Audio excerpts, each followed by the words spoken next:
So वैदिक mathematics introduction session 1 म्हणजे ह्याचे 2 सेशन घेणार आहोत आपण सेशन 1 आणि 2. हा वैदिक मॅथेमॅटिक्स हा खूप जुना म्हणजे रादर आपण म्हणू शकतो की सगळ्यात जुनं मॅथेमॅटिक्स जे काही आपल्या देशामध्ये किंवा जगामध्ये आलंय ते वैदिक मॅथेमॅटिक्स आहे. म्हणजे साधारणपणे एक 7-8 हजार किंवा 10,000 वर्षापूर्वी हा याचा डिस्कव्हरी ह्याचं तयार केलेलं असणार आहे. पण ते आपल्याला माहीत नव्हतं. काही मधल्या काळांमध्ये ते विसरलं गेलं किंवा नालंदा वगैरे ठिकाणी ज्या लायब्ररीज जाळल्या गेल्या, जे आपले इन्व्हेडर्स होते त्याच्यामध्ये हे खूप मटेरियल आपलं नाहीसं झालं. पण मग 20व्या शतकामध्ये भारतीकृष्ण तीर्थजी हे जे शंकराचार्य आहेत, त्यांनी या वैदिक मॅथ्सला परत एक स्वतःच्या भाषेमध्ये याच्यावरती पहिलं पुस्तक लिहिलं, जे आज आपल्याला लेटेस्ट अवेलेबल किंवा जे एक स्क्रिप्ट म्हणून आपल्याला जे मिळतं, ते एवढं एकच पुस्तक अवेलेबल आहे, जे शंकराचार्यांनी लिहिलेलं आहे. पण खूप लोकांनी याच्यामध्ये कॉन्ट्रिब्यूट केलेलं आहे. म्हणजे याचा अर्थ असा नाही, की त्यांनी ते तयार केलंय वैदिक मॅथेमॅटिक्स.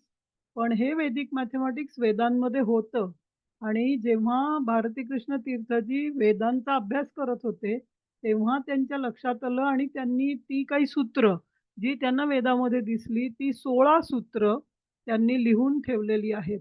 आणि त्या 16 सूत्रांमध्ये ते कसं फिट केलं आहे किंवा ते वैदिक मॅथेमॅटिक्स आज जेवढं आपल्याला अवेलेबल आहे, ते तेवढंच आहे. पण ती 16 सूत्र सुद्धा आजच्या जगातलं सगळं मॅथेमॅटिक्स ऑलमोस्ट कव्हर करू शकतात. म्हणजे जी लोकं मॅथेमॅटिक्समध्ये डिग्री मिळवतात, त्यांनाही लागणारं मॅथेमॅटिक्स ह्याच्यात कव्हर होतं. पण आपण आपल्या या 2 सेशनमध्ये तेवढं मॅथेमॅटिक्स करणार नाही आहोत.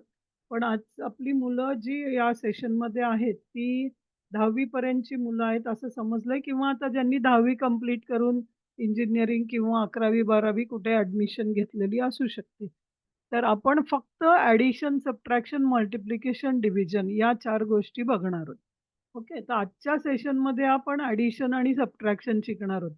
तुम्हाला असं वाटू शकतं, की मी ॲडिशन, सबट्रॅक्शन 1ली-दुसरी मध्येच शिकलोय, आता मला परत का शिकवतोय? तर त्याच्यासाठी तुम्हाला पहिलं अनलर्न करावं लागेल आणि मग रिलर्न करावं लागेल. ते का करायला पाहिजे हे पण मी तुम्हाला सांगणार आहे. पण आपण काहीही या गोष्टी शिकण्याच्या आधी मला पाहिजे की तुम्ही हे प्रश्न लिहून घ्या. हे जी ॲडिशन दिली आहे तिथे आणि टाइमर मी सुरू करणार आहे. मग तुमचा किती वेळ तुम्हाला हे गणित करायला तुमच्या नॉर्मल पद्धतीने तुम्ही जी हास्याची मेथड करता कॅरी फॉर करून, ती मेथड वापरा आणि हे पहिला प्रश्न लिहून घ्या. त्याच्यासाठी मी 2 मिनिटं देईन तुमच्या नोटबुकमध्ये आणि तो लिहून घेतल्यानंतर तुम्ही तुमचा वेळ लावा आणि तुम्हाला किती सेकंद हा प्रॉब्लेम करायला लागतोय ते पहिलं लिहून घ्या.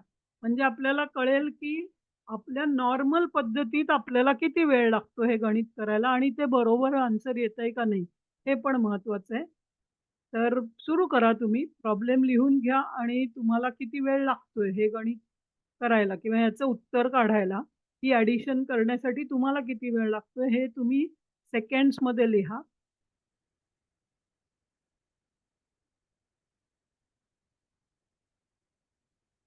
सगळ्यांनी करायचंय. आणि तुम्ही व्हिडिओ ऑन ठेवा, तर मला आणि तुम्हाला दोघांनाही सोपं होईल असं मला वाटतं. ज्यांना शक्य आहे, ज्यांच्या इथे व्यवस्थित बँडविड्थ आहे, त्यांनी व्हिडिओ ऑन ठेवा.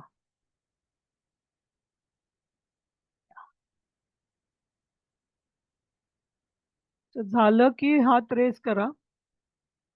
उत्तर मात्र सांगू नका, कारण दुसरी लोकं करत असतील.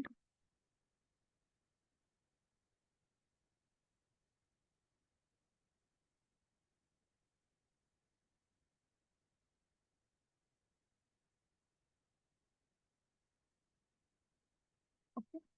आता एकदा तुम्ही हाताने तुमच्या वहीमध्ये केल्यानंतर मग तुम्ही कॅल्क्युलेटर वापरून तुमच्या फोनवर किंवा कॅल्क्युलेटर असेल तर कॅल्क्युलेटरवर म्हणा, कॅल्क्युलेटरला सुद्धा किती वेळ लागतो ते टाइप करून आन्सर काढायला ते बघा. फोन असेल तुमच्याकडे तर फोनच्या कॅल्क्युलेटरवर केलंत तरी चालेल.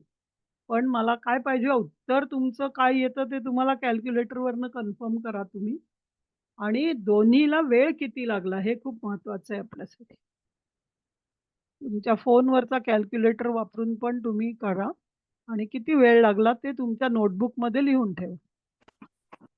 आणि मी काही लोकं जी आहेत त्यांनी मला सांगायचं पण आहे, की किती वेळ लागला तुम्हाला. साधारणपणे किती सेकंद लागले.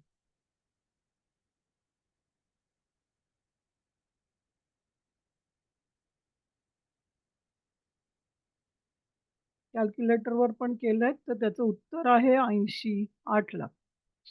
ओके. 8 आणि सगळी शून्य असं याचं उत्तर आहे. तुमचं उत्तर किती जणांचं चुकलं असेल, तर मग ते परत करावं लागेल तुम्हाला. बरोबर असेल तर प्रॉब्लेम नाही. पण ते जे काही तुमचं उत्तर आलंय, जे चुकीचं बरोबर ते तरी करायला तुम्हाला किती वेळ लागला, हे तुम्ही सेकंदामध्ये लिहिलं असेल, तर ते लिहून ठेवा. कारण हे आपल्याला नंतर वैदिक मॅथ्सच्या पद्धतीने हे गणित करताना किती वेळ लागतो, ते आपण पटकन करू शकतो का नाही, हेच आपल्याला या सेशनच्या किंवा नेक्स्ट सेशनला आपण बघणार आहोत. कारण थोडी तुम्हाला प्रॅक्टिसही करावी लागेल वैदिक मॅथ्स. ओके. सो ओम तुला किती वेळ लागला हे करायला?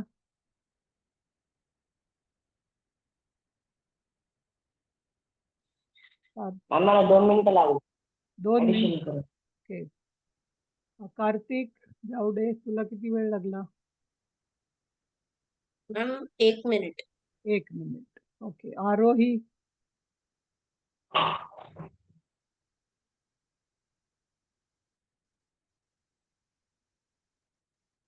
तुम्ही सगळे करताय हे फार महत्वाचं आहे हं. तुम्ही व्हिडिओ ऑन ठेवलात तर तुम्हाला आणि मला दोघांनाही सोपं होईल. ऋतुपर्णा हात वर केलाय झालंय असं समजून का? किती वेळ लागला? आणि उत्तर 1 minute बरोबर आलं. 16 seconds. 1 minute 16 second. ओके. आणि उत्तर बरोबर आलं ना सगळ्यांचं? हो चुकीचं आलं. उत्तर आलं तर मग उपयोग नाही त्याचा. ठीक आहे.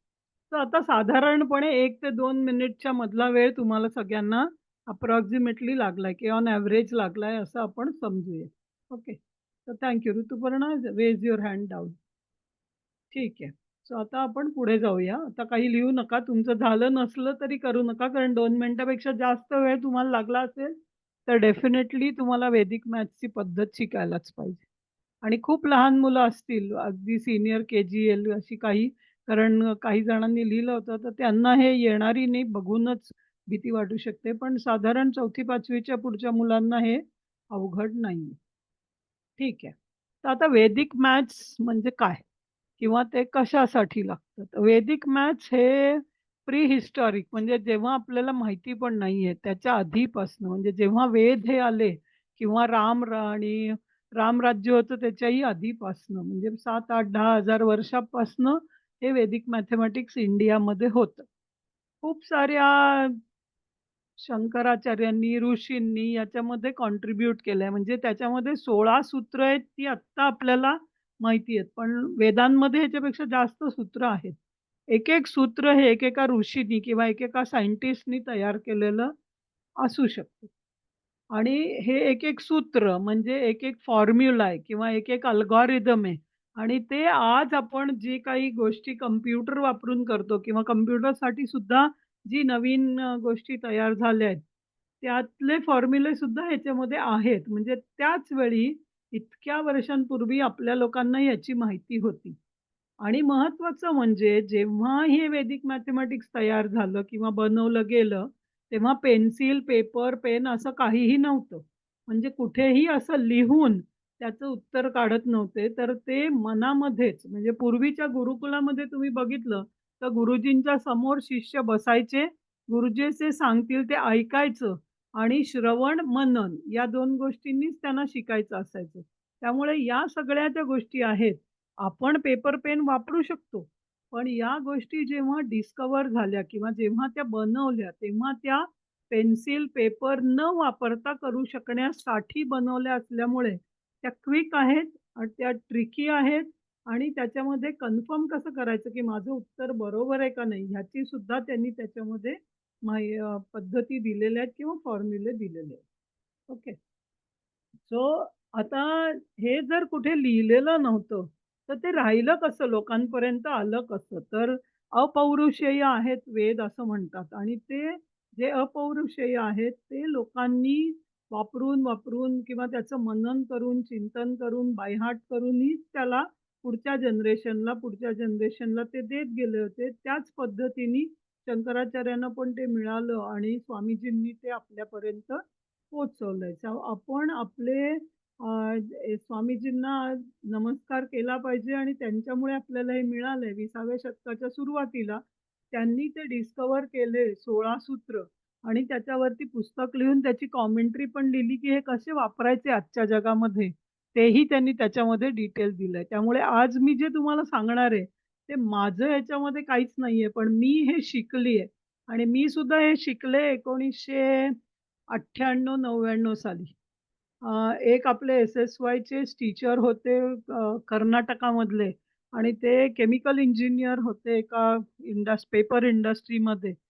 त्यांनी ते शिकलं होतं आणि त्यांनी शाळेत येऊन आमच्या आर-व्ही-जीतल्या मुलांना शिकवलं होतं. तेव्हा मी हे शिकले होते आणि तेव्हापासून मी हे वापरतीये. पण माझ्यापेक्षा सुद्धा तुम्ही ते लवकर शिकू शकाल. कारण आम्ही गेली 40-50 वर्ष जे गणित शिकलोय, त्याच्यामुळे आमच्या डोक्याला एका पद्धतीची सवय झाली आणि ती अनलर्न करून करणं आमच्यासाठी मुश्किल असतं. तुमच्यासाठी ही मेथड आज तुम्ही शिकलीत, तर ती सोपी होऊ शकते. मग आता याचा उपयोग काय आहे? कशासाठी शिकलं पाहिजे? म्हणजे मला काहीतरी वेदातल्या गोष्टी शिकायच्या आहेत म्हणून शिकलं पाहिजे, की आपल्या संस्कृतीमध्ये अवेलेबल आहे म्हणून शिकलं पाहिजे का याचा आजच्या जगामध्ये काही उपयोग आहे? तर मी ट्रेनिंग एंड प्लेसमेंट ऑफिसर म्हणून काम केलं होतं. मी टी-सी-एसमध्ये, इंडस्ट्रीमध्ये पण काम केलं आणि मी बघितलं, की ज्या काही कॉम्पिटिटिव्ह एक्झाम्स 10वी नंतर या मुलांना विद्यार्थ्यांना द्याव्या लागतात, मुलांना किंवा मुलींना. जॉब मिळण्यासाठी असो किंवा एखाद्या आय-आय-टी किंवा आय-आय-एम सारख्या इन्स्टिट्यूटमध्ये ॲडमिशनसाठी असो. सो कॅट, सॅट, जी-आर-ई, जी-मॅट या वेगवेगळ्या कॉम्पिटिटिव्ह एक्झाम्स आहेत. त्या प्रत्येक कुठलीही कॉम्पिटिटिव्ह एक्झाम असली तरी त्याच्यामध्ये हे न्यूमेरिकल एबिलिटी हा एक 10 ते 15 मार्काचं कंपल्सरी असतं. काही-काही याच्यामध्ये तर कॅटमध्ये वगैरे जास्त असतं. तर हे प्रॉब्लेम्स क्विकली सॉल्व्ह करू शकले पाहिजेत. त्याच्यासाठी नॉर्मल मेथडपेक्षा आपल्याला क्विक मॅथेमॅटिक्सची उपयोग होतो. आणि याच्यामध्ये मेन काय आहे, तर स्पीड असला पाहिजे आणि चूक पण नाही व्हायला पाहिजे. म्हणजे आन्सर तर बरोबर यायला पाहिजे आणि स्पीडनी पण व्हायला पाहिजे. मग आता तुम्ही बघितलं जर तुम्हाला एक गणित करायला 2 मिनिटं लागत असतील, तर तिथे कॉम्पिटिटिव्ह एक्झाममध्ये कसं असतं 100 प्रश्न आणि 1 तास किंवा 100 प्रश्न आणि 120 मिनिटं. तो प्रश्न वाचायचा, तो सोडवायचा आणि मग त्याचं बरोबर आहे का नाही बघायचं आणि पुढे जायचं. त्यामुळे कॉम्पिटिटिव्ह एक्झाममध्ये वेळ नसतो आणि कमी वेळात जर आपण करेक्ट आन्सर देऊ शकलो, तर त्याचा उपयोग होईल.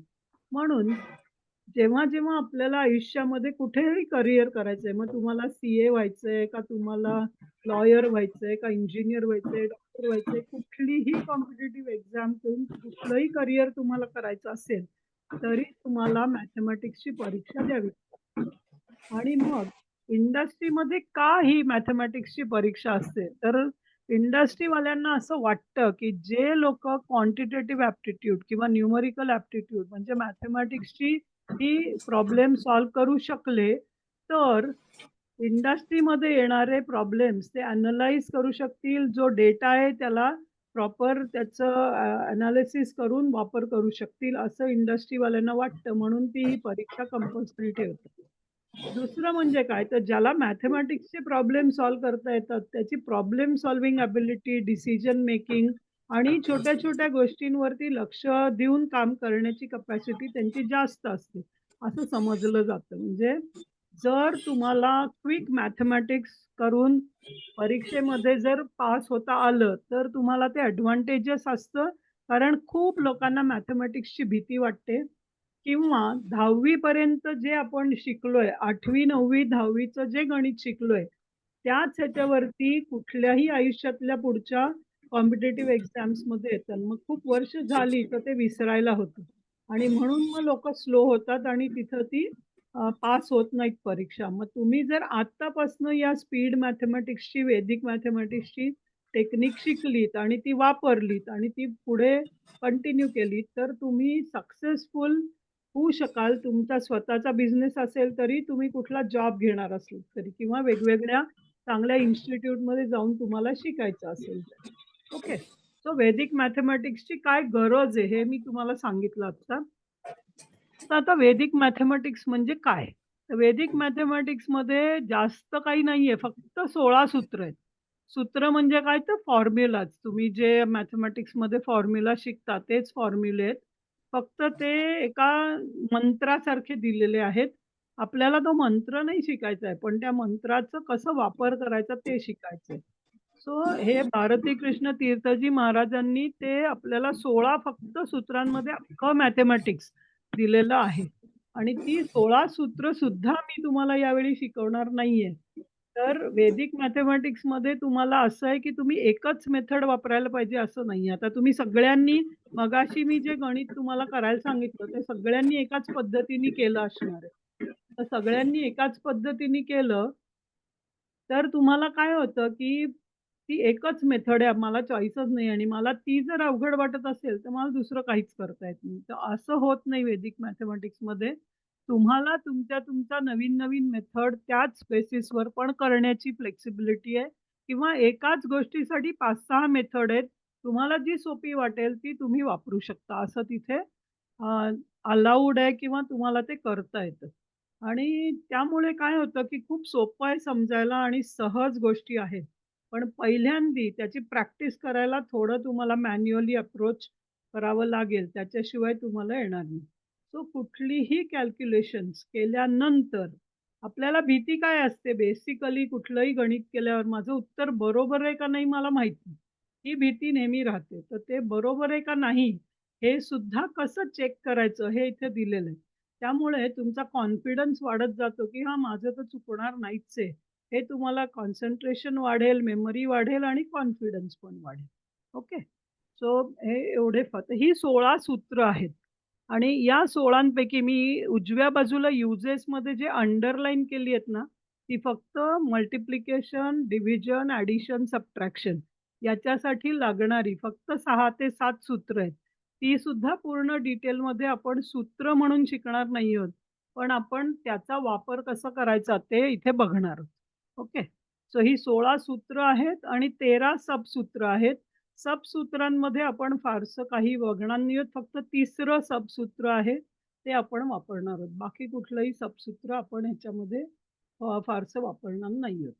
मग आता ह्या गोष्टी आता मी देतेय त्या लिहून घ्या. कारण या इम्पोर्टंट टर्म्स वैदिक मॅथेमॅटिक्समध्ये आहेत. 4च इम्पोर्टंट टर्म्स आहेत. त्यासुद्धा तुम्हाला मराठीमध्ये त्याचा अर्थ सहज समजेल. पहिली टर्म आहे एकाधिक. एक अधिक म्हणजे काय? वन मोर दॅन एकापेक्षा जास्त. म्हणजे जर 4 नंबर दिला, तर त्याचा एक अधिक काय होतो? 5. 10 दिला, तर त्याचा एक अधिक काय होतो? 11. सो 1 ॲड केल्यानंतर काय येतं? एवढाच त्याचा अर्थ आहे. कळलं एकाधिक म्हणजे काय? ओके. दुसरं आहे एक न्यून्य. न्यून्य म्हणजे कमी. सो अधिक म्हणजे जास्त, न्यून म्हणजे कमी. सो एकाधिक म्हणजे एक जास्त आहे, तर एक न्यून्य म्हणजे एक कमी.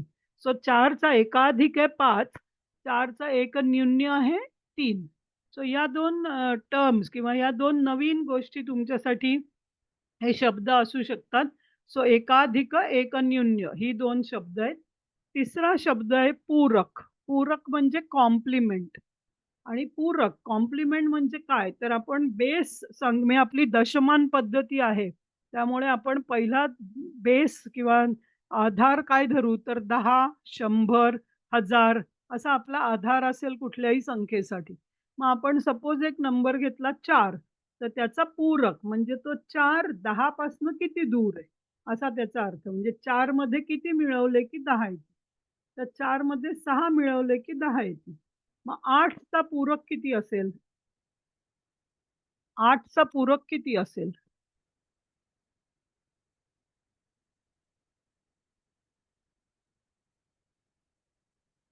म्हणजे 8 10 पासनं किती दूर आहे? कारण 8चा सगळ्यात जवळचा बेस आहे हां, 2 असेल त्याचा. Very good. हं. तुम्ही चॅटमध्ये लिहू शकता जर तुम्हाला बोलायचं नसेल तर. ओके.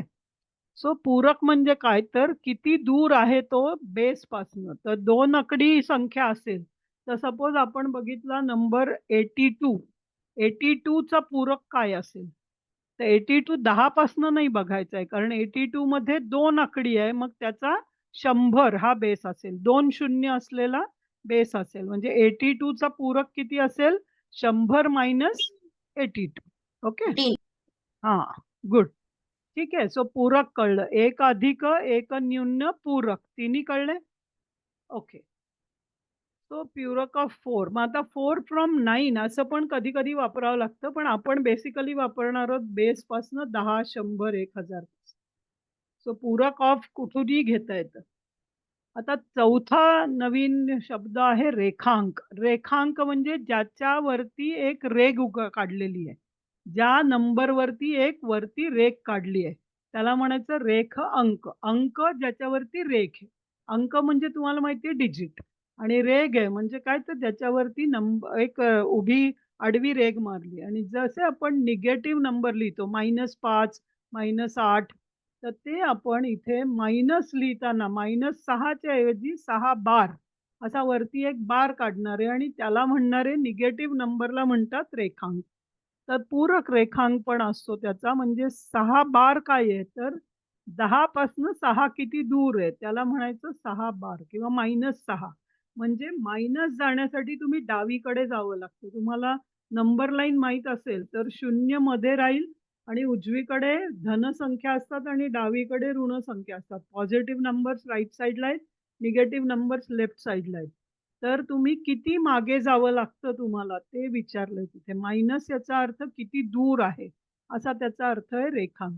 हे चारही कळले का शब्द?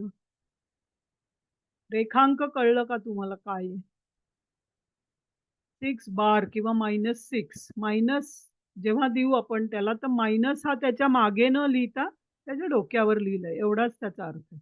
तो जिथे बार आलाय त्याचा अर्थ तो नंबर निगेटिव्ह आहे. त्याचा मायनसच्या ऐवजी त्याला बार दिलेला आहे. ओके. ठीक आहे. ओके. अजून हा 5वा शेवटचा शब्द आहे, की बीजांक. बीजांक म्हणजे काय? तर sum of digits of a number added to a single digit. आपण एखादा नंबर घेतला 27 तर त्याचे जे डिजिट्स आहेत 2 आणि 7 तर ते एकमेकांमध्ये ॲड करायचे. 2 प्लस 7 झाले 9. पण आपण मोठा नंबर घेतला 348 तर काय करायचं 3 प्लस 4 प्लस 8 म्हणजे किती झाले? 4 अन् 8 7 4 अन् 3 7 अन् 8 15. 15 नाही ठेवायचं तर 15ला पण 1 प्लस 5 6 करायचं. म्हणजे इतक्या वेळपर्यंत ॲडिशन करायची की शेवटी एकच नंबर राहिला. ओके. तर त्याला म्हणायचं त्याचा बीज. बीजांक. अंक म्हणजे डिजिट आणि त्याचं बीज काय आहे? तर शेवटपर्यंत तुम्ही ॲड करत जा, करत जा, करत जा, की एकच डिजिट राहील. इतका वेळ गेला तर त्याला म्हणायचं बीजांक. तर आता अजून मोठा नंबर घेतला 25378 तर त्याचे प्रत्येक डिजिट ॲड करत जायचे. 16 आले, 16चं पण पुन्हा ॲड करायचं 1 प्लस 6. सो 2 आकडी ठेवायचं नाही. आपल्याला 0 ते 8 किंवा 1 ते 9 एवढेच नंबर यायला पाहिजेत आणि 9 आलं तरी त्याला 0 म्हणू शकतो. असं आपले डिजिट 1 ते 9 एवढाच फायनली बीजांक असला पाहिजे. बीजांक दुसरा कुठलाही नंबर असू शकत नाही.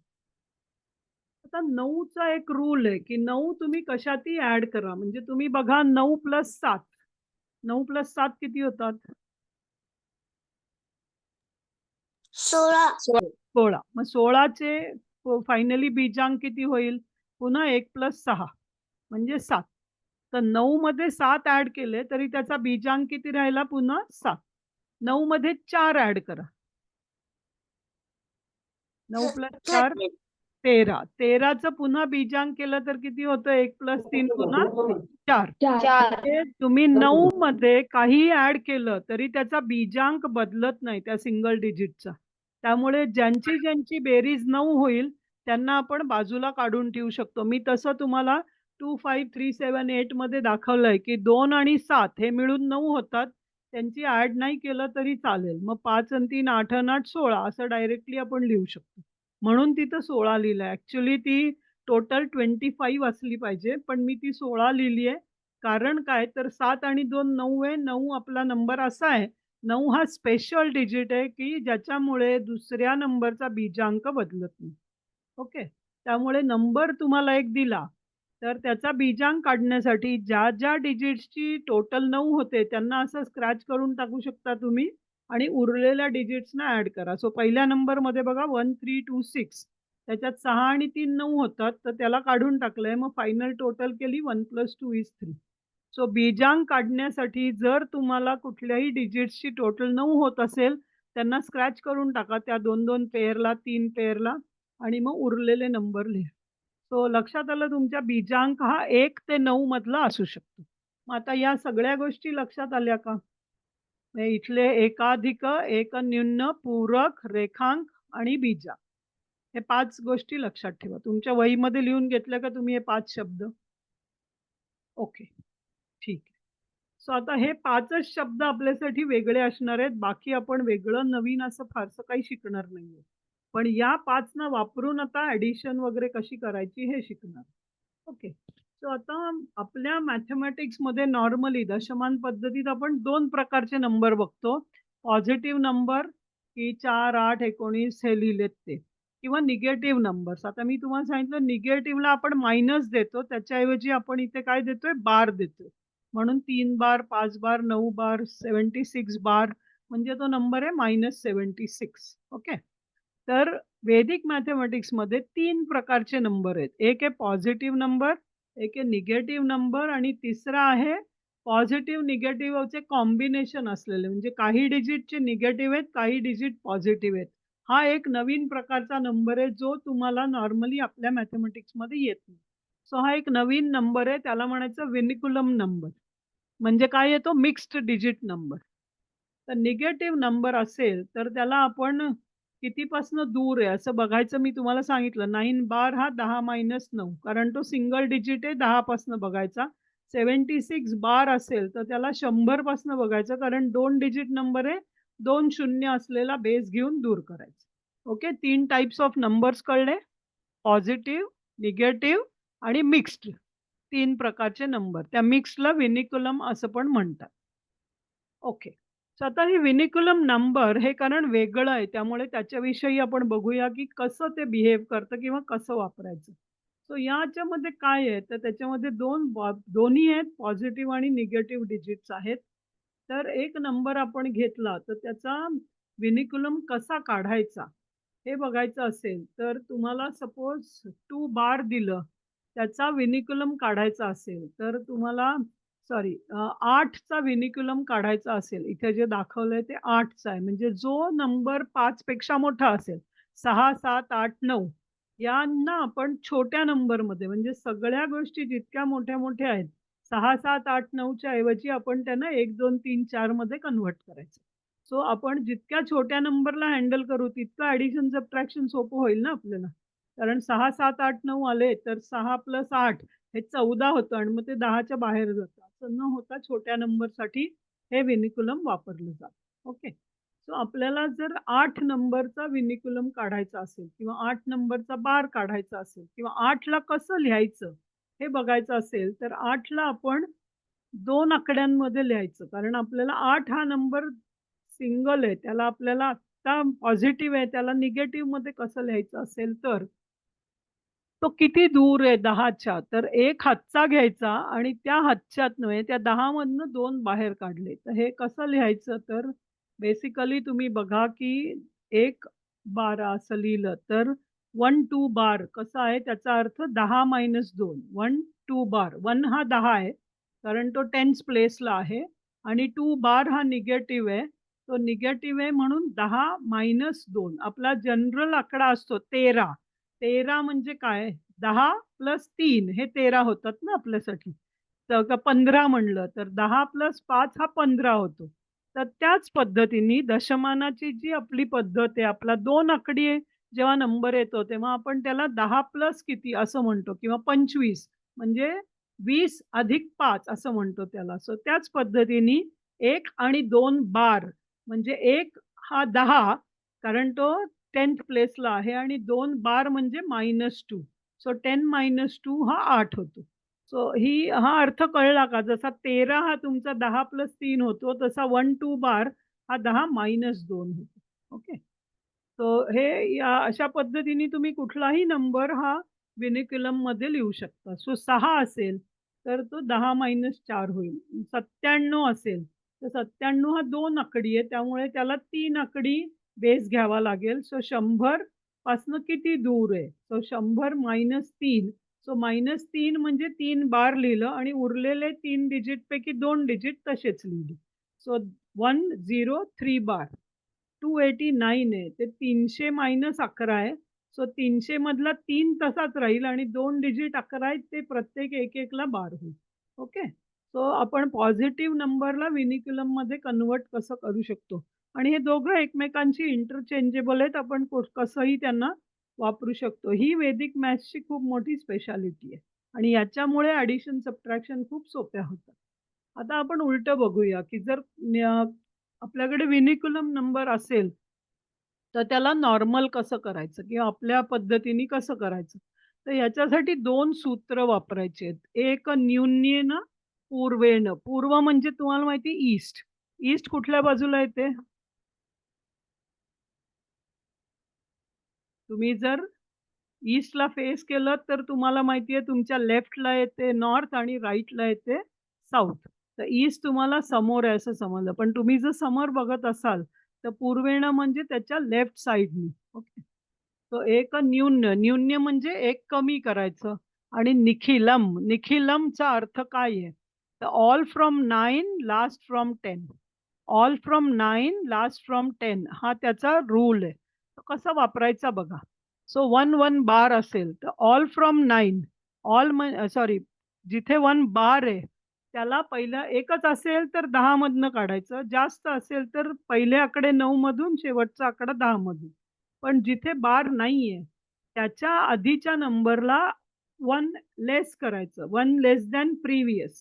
म्हणजे 1 बारच्या आधीचा जो 1 आहे त्यातनं 1 कमी करायचा आणि 1 बार जो आहे त्याला 10 मधनं काढायचं. म्हणजे 10 मधनं सबट्रॅक्ट करायचं. सो 1 मधनं 1 जाईल आणि 10 मधनं 1 जाईल. त्याचा अर्थ 1 बार इज 9. अजून एक नंबर घेऊया आपण. आता हा नंबरमध्ये काय आहे तर मिक्स आहेत. 3, 4, 5 बार, 8 बार, 6, 2. सो 3, 6, 2 ला आपल्याला काहीच करायचं नाही कारण ते पॉझिटिव्ह आहेत. पण 5 बार आणि 8 बार जे आहेत त्याला आपल्याला काढायचं आहे. त्याच्यातनं आपल्याला बार काढायचा असेल, तर पहिला रूल काय आहे, की 1 लेस दॅन प्रिव्हियस म्हणजे बारच्या अलीकडचा जो नंबर आहे 4 त्यातनं 1 कमी करायचा. सो 3 मी तसाच लिहिला. 4 मधनं 1 कमी केला. आता 5 बार आणि 8 बार आहेत. तर रूल काय आहे? All from 9 last from 10. So शेवटचा जो 8 बार आहे तो 10 मधनं काढायचा. उरलेले सगळे 9 मधनं सबट्रॅक्ट करायचे. सो याच्यासाठी तुम्हाला काही बाय हार्ट करायचं नाहीये. जस्ट बघायचं. पहिला नंबर जो आहे बारचा त्याच्या आधीचा नंबर 1 नी कमी करायचा. बारचे सगळे नंबर 9 मधनं कमी करायचे. फक्त शेवटचा नंबर 10 मधनं कमी करायचा. सो 3, 4, 5 बार, 8 बार, 6, 2 हा नंबर झाला 3, 3, 4, 2, 6, 2. कळलं का हा कसं डिव्हाईड कसं शिफ्ट केलंय? हा रूल कळलाय. 2 रूलचं कॉम्बिनेशन आहे. एक न्यून्य आणि निखिलम. तर याला म्हणायचं निखिलम मेथड. म्हणजे काय आहे? All from 9 last from 10. Okay. So हा नेक्स्ट बघा 2 नंबरची व्हरायटी आहे त्याच्यात. 2 ठिकाणी बार आहेत. मुद्दामून मोठा नंबर घेतलाय मी. तर 2, 2 बार, 3 बार हा एवढाच पार्ट तुम्ही बघितलात. तर 2 ला 1 नी कमी करायचं. 2 बारचा 2 ला 9 मधनं काढायचं, सबट्रॅक्ट करायचं. 3 बारला 10 मधनं, शेवटचं 10 मधनं, बाकी सगळे 9 मधनं. पुन्हा आता 4 आणि 6 च्यात बार नाहीये, त्यांना तसंच ठेवायचं. 5 बार, 8 बार आहे. त्यामुळे 5 बारच्या आधीचा 7 आहे, त्याला 1 कमी करायचा. 5 ला 9 मधनं कमी करायचं आणि शेवटच्या 8 ला 10 मधनं कमी करायचं. ठीक आहे? आणि 6 आणि 5 तसंच राहील. तर याचं उत्तर असं येईल मोठं. सो आपल्याला मोठे-मोठे नंबर हे बारमध्ये कन्व्हर्ट करता येतात. हे व्हिनिक्युलम आपल्याला करूनच कळेल. पण हा व्हिनिक्युलम हा खूप उपयोगी आहे. येस, कार्तिक तुला काय विचारायचंय? हा, म्हणजे जो 2-2 नंबरचे सेट असतात, तर त्या मधला लास्ट नंबरचं करायचं, की म्हणजे जो लास्ट पूर्णचा लास्ट नंबर दोन्हीचं असेल? करायचं. दोन्हीचं करायचं. म्हणजे मी तुला एक दाखवते आधी इथे.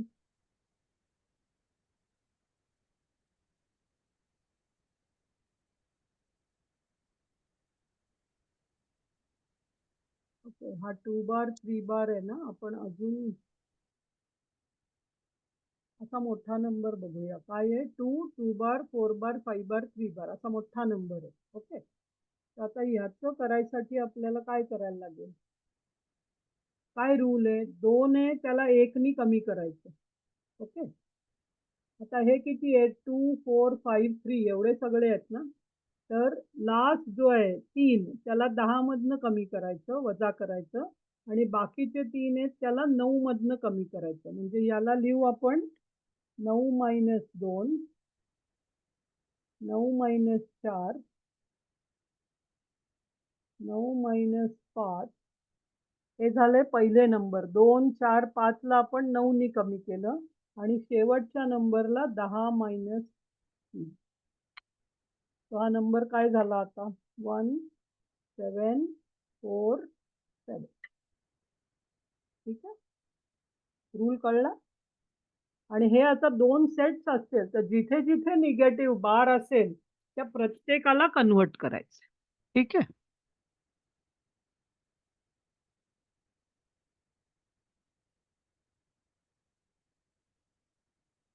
तो हे विनिक्युलम आता कळलं सगळ्यांना?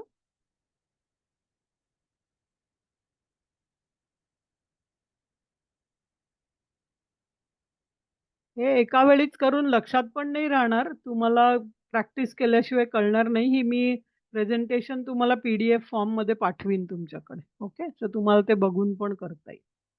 ठीक आहे, आता ॲडिशन आणि सबट्रॅक्शन या 2 गोष्टी आज आपण शिकायचं ठरवलंय.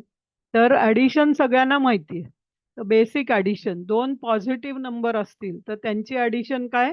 3 + 5 = 8, 7 + 9 हे आहे 16.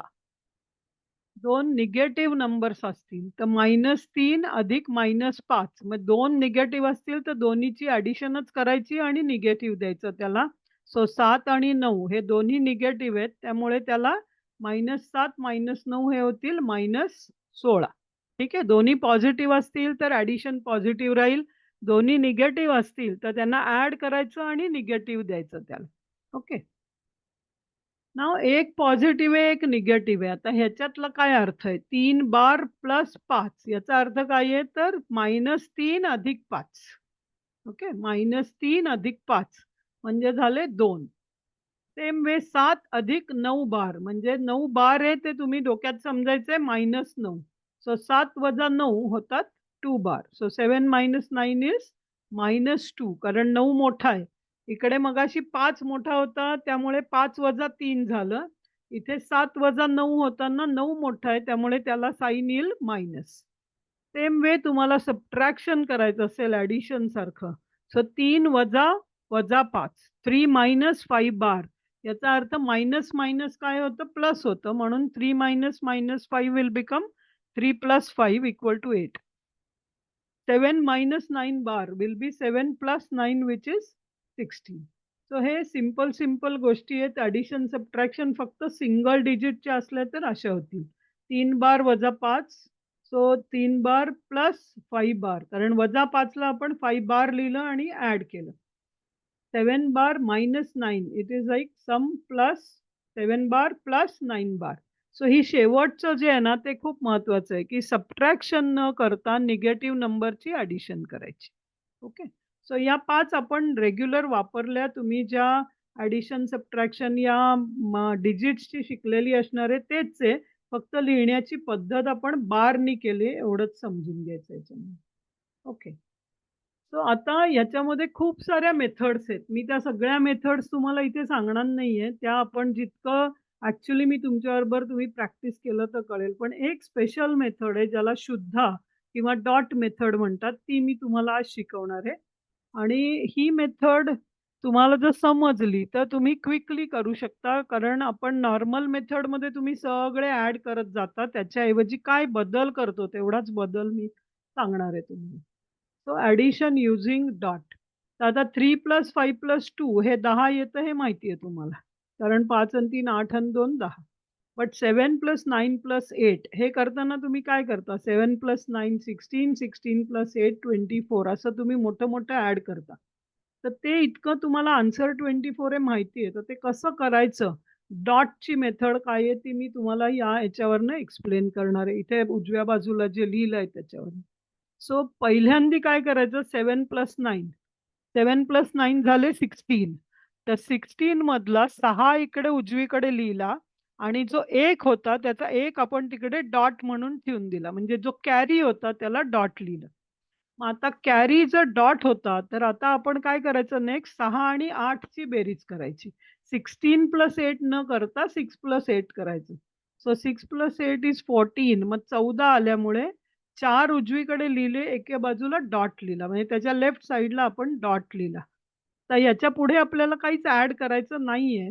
त्यामुळे तो 4 तसाच 4 लिहिला आणि मग किती डॉट्स आहेत, तेवढे फक्त डॉट्स ॲड केले तर आपल्याला आन्सर येतं 24. ही प्रोसेस कळली का काय केलं इथे? मी परत एकदा एक्सप्लेन करू शकते तुम्हाला जर नसेल कळलं तर.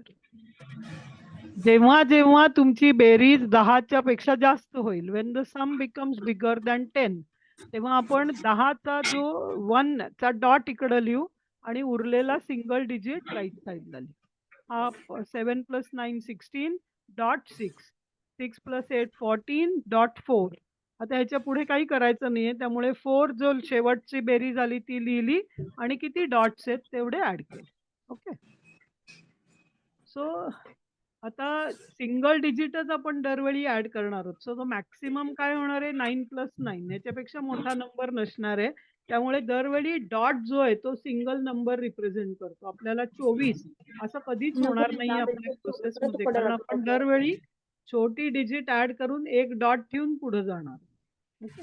तो तुम्ही 7 + 9 16, 16 + 8 आणि जास्तीत जास्त मुलांची चूक कुठे होते? 16 + 8 चे 24 करतानाच चूक होते.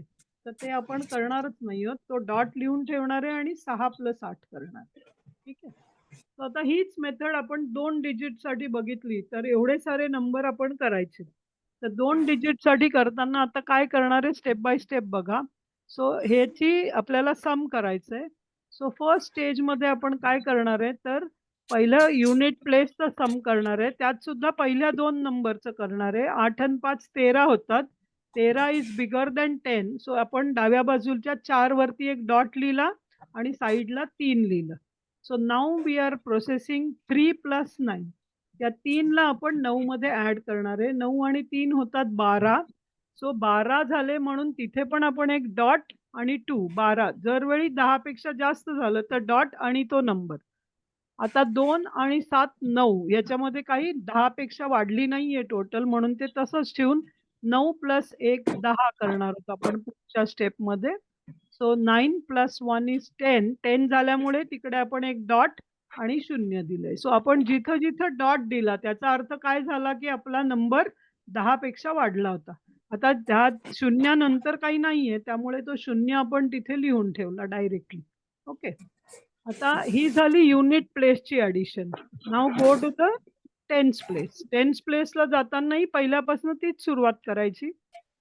पण आपण जो डॉट दिलाय त्याला पण 1 म्हणून ॲड करायचं. सो 3 + 1.4 + 4 8 + 1.9 + 5. 9 + 5 14 झालं. 14 झालं म्हणून 4 उजवीकडे लिहिला. तो ॲक्चुअली मनात ठेवायचा आहे आणि एक डॉट ठेवला तिथे. आता त्या डॉट ठेवलाय बाजूला. 4 आणि 2 या दोघांना आता ॲड करायचंय आपल्याला. तर 4 + 2 6, 6 + 1 डॉट 7 आणि 7 आणि 9 असं आपल्याला पुढे जायचंय. तर 7 आणि 9 16, 16 झाल्यामुळे तिथे 6 लिहून एक डॉट लिहिला. आता 6च्या पुढे आपल्याला काही करायचं नाहीये म्हणून तो 6 डायरेक्टली लिहिला. याच्या पुढची स्टेप काय असेल आता? डॉट्स ऍड करायचे. डॉट्स ॲड करायचे. करेक्ट. सो आपल्याला शेवटी जे 2 डॉट राहिले ते 2 डॉट लिहिले तर आपली टोटल होईल 260. ही स्टेप कळल्या का सगळ्या? या? हो. ओके. गुड. सो याच्यामध्ये एडव्हांटेज काय आहे? तर आपण नॉर्मली करताना काय करतो कंटिन्युअस ॲड करत जातो, शेवटचा नंबर लिहितो आणि जो मोठा कॅरी येतो तो आपण टेन्स प्लेसला नेतो. इथे आपण तसं नाही करत आहे. दरवेळी नंबर 10 पेक्षा मोठा झाला तर आलेला तो कॅरी डॉट म्हणून बाजूला तिथेच लिहून ठेवतोय डाव्या बाजूला. त्या नंबरच्या डाव्या बाजूचा जो नंबर आहे त्याच्यावरती. सो आपण दरवेळी आपल्या ब्रेनला छोटं काम दिलंय, कारण सिंगल डिजिट आपण ऍड करत असल्यामुळे चूक होण्याची शक्यता कमी होते आणि आपण फास्ट हे पुढे जाऊ शकतो. ठीक आहे. सो आता आपलं उत्तर बरोबर आहे का नाहीये हे कसं ठरवायचं? कशी गॅरंटी द्यायची स्वतःला? तर ते बघण्यासाठी आपलं उत्तर चूक नाहीये एवढं तरी आपल्याला कळलं पाहिजे. तर मग ते कसं बघायचं? तर बीजांक हा जो आपण बघितला होता 5वा आहे तो बीजांक वापरायचा आहे. तर बीजांकचा रूल काय आहे? तर आपला जो सम आहे त्याचा बीजांक आणि प्रत्येक डिजिटचा बीजांक हे जर टोटल ॲड झाले तर आपलं उत्तर बरोबर आहे. ओके. सो आपलं उत्तर चूक नाहीये हे बघण्यासाठी बीजांक of sum of terms is equal to बीजांक ऑफ सम. मग आता 35 चा बीजांक किती आहे? 3 + 5 8. 48 चा बीजांक किती आहे? 8 आणि 4 12. 12 हा बीजांक असू शकत नाही. मग 1 + 2 3 झाले त्याचे. 59 चा बीजांक 9 सोडून द्यायचा आणि 5 लिहायचा डायरेक्टली. 9 आला तर त्याला काहीच करायचं नाही. 7 + 2 चा 9 लिहिला. 91 चा पण 9 सोडून द्यायचा, डायरेक्टली 1 लिहायचा. आता या प्रत्येकाचा बीजांक आपण लिहिलाय आणि या सगळ्याची पण आपल्याला टोटल करायची आहे. 8, 3, 5, 9, 1. तर 8 आणि 1 9 होतात. त्या 9ला सोडून देऊया. ग्रीन 9 लिहिलाय तोही सोडून देऊया. म्हणजे किती राहिले बीजांकची टोटल केली तर 5 आणि 3 8 आणि 260 चा बीजांक किती आहे? 6 + 2 पण 8. म्हणजे आपलं जे उत्तर आलंय त्याचा बीजांक आणि आपल्या प्रत्येक टर्मचा बीजांकची ॲडिशन या दोन्ही बाजूनी म्हणजे 260 चा बीजांक आणि बीजांकची सम हे जर बरोबर आलं, तर आपण जे उत्तर आणलंय आपलं ते चुकीचं असणार नाही अशी आपल्याला गॅरंटी. मग आपण 260 च्या ऐवजी 160 लिहिलं असतं तिथे चुकून. 2 डॉटच्या ऐवजी एकच डॉट हे झाला असता आणि 160 उत्तर लिहिलं असतं. तर त्याचा बीजांक किती आला असता 160 चा? 6 + 1 7 आला असता आणि याचा बीजांक 8 आला असता. मग उत्तराचा बीजांक आणि नंबर्सचा टोटल बीजांक हा जर वेगवेगळा आला, तर आपलं उत्तर चुकीचं आहे हे आपल्याला डायरेक्टली कळतं आणि मग आपण त्याची चेक करू शकतो, की आपण कुठे चुकलोय ते. ओके. सो ही मेथड कशासाठी आहे? तर चेक करण्यासाठी, की माझं उत्तर बरोबर आहे का चुकलंय. तर चुकलं असेल तर नक्कीच कळतं. बरोबर असेल तर गॅरंटी नाहीये. पण निदान आपल्याला माहिती आहे, की लेफ्ट हँड साइड आणि राइट हँड साइडचा बीजांक सेम आला तर आपलं उत्तर करेक्ट असण्याची प्रोबॅबिलिटी जास्त आहे. ओके. सो आता 3 आकडी हे तुम्ही कराल का तुमच्यासाठी आता? 2 आकडी मी सांगितलं, 1 आकडी सांगितलं. हे तुमचं तुम्ही करू शकाल का डॉट मेथडनी? तुम्ही करून बघा. 435 + 487 + 596 + 275 + 912. तुमचं तुम्ही करून बघा. डॉट मेथड जी सांगितली त्या मेथडनी. सो पहिल्या याला बघा तुम्ही काय करताय. 7 आणि 5 12. सो लेफ्ट साइडला एक डॉट प्लस 2. 2 लिहाल राइट साइडला. 7 नाही बघणार आता. सो 2 + 6 8.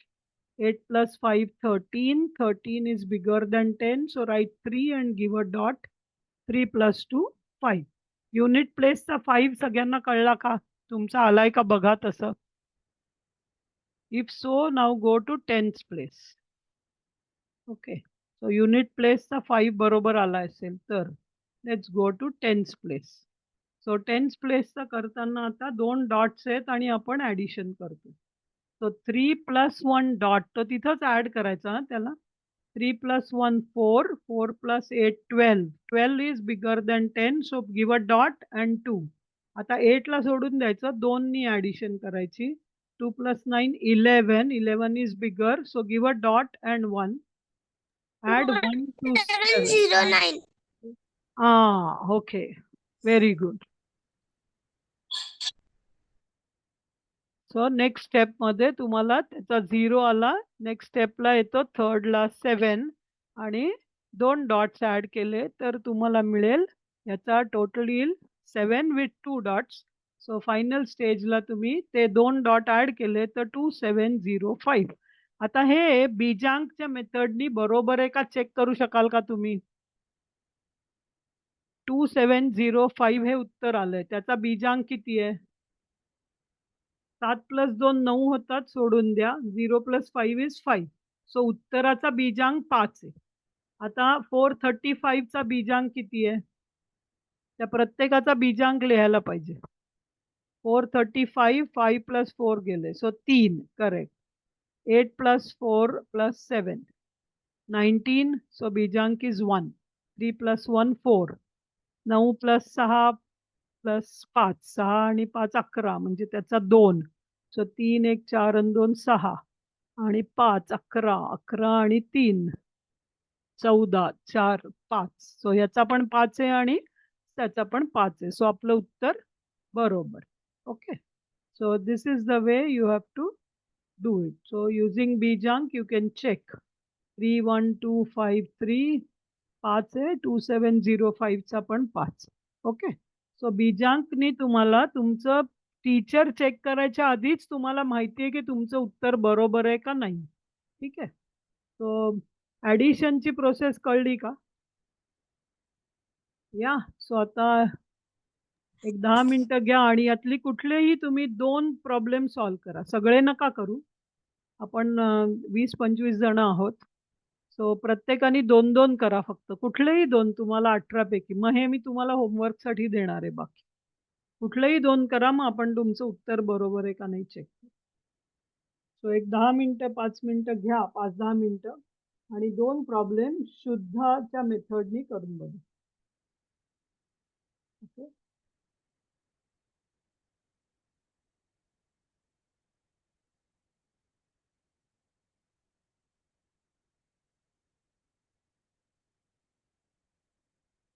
सगळ्यांनी करायचे. कुठलेही 2 घ्या. मी तुम्हाला सांगत नाहीये कुठले 2 करा म्हणून. यातले कुठलेही 18 पैकी 2 तुम्ही करा. मग मी हे 18 तुम्हाला होमवर्कसाठी देणार आहे. This practice sheet I will share with you.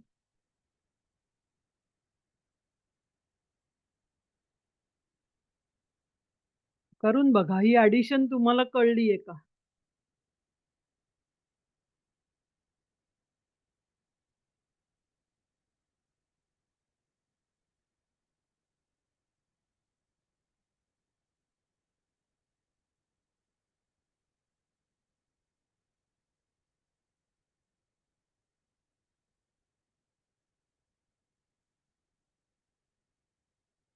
दोन 2 ची ॲडिशन येणं सोपं आहे. खूप मोठी दिली तर थोडा वेळ लागू शकतो. पण हे 2-2 तर सोपं व्हायला पाहिजे.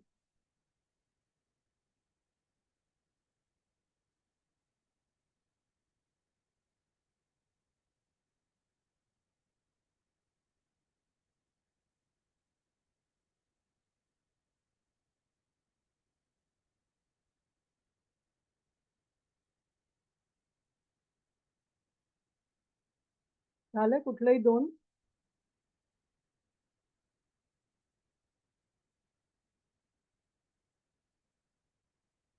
त्याचा तुम्ही चॅटमध्ये आन्सर द्या. तुम्ही क्वेश्चन नंबर आणि तुमचं उत्तर चॅटमध्ये द्या.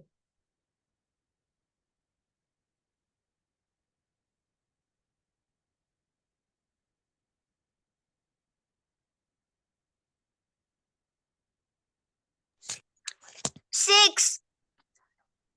6चं तुम्ही उत्तर काढलंय. तुमचा क्वेश्चन नंबर आणि उत्तर हे द्या. चॅटमध्ये लिहा.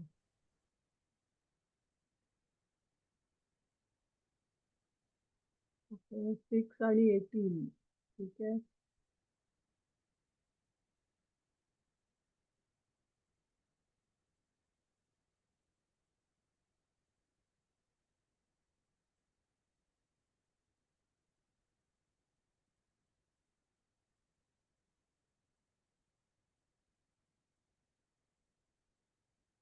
सगळ्यांनी 6 मोठं वाटतंय म्हणून छान वाटतंय का करायला तुम्हाला ते? मेथड समजली का? किती सोपं झालंय का हे? ओके. तर आता तुमचे हे 2 प्रॉब्लेम झाल्यानंतर मी तुम्हाला पहिल्यांदी सुरुवातीला एक खूप मोठा प्रॉब्लेम दिला होता, ज्याचा तुम्ही टाईम कॅल्क्युलेट केला होता. 2 मिनिटं, 1 मिनिटं लागलं. आता तोच प्रॉब्लेम घ्या आणि शुद्ध मेथडनी करा. ज्यांचे 2 प्रॉब्लेम झालेत, ज्यांना ही शुद्ध मेथड कळली आहे, त्यांनी तो पहिला जो प्रॉब्लेम आपण घेतला होता, तो तुम्ही शुद्धा मेथडनी करा.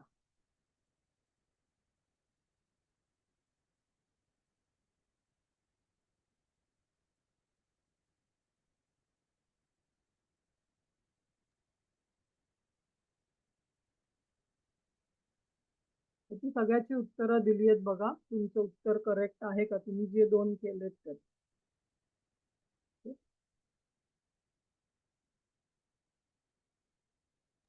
मॅम मी 4 केले करेक्ट आहे. सारी करेक्ट आहे. Very good. आता जो पहिला प्रॉब्लेम दिला होता ना आपल्याला,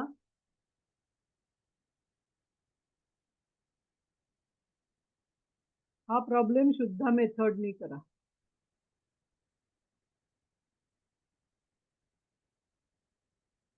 शुद्धा मेथडनी करा आणि किती वेळ लागतो चेक करा.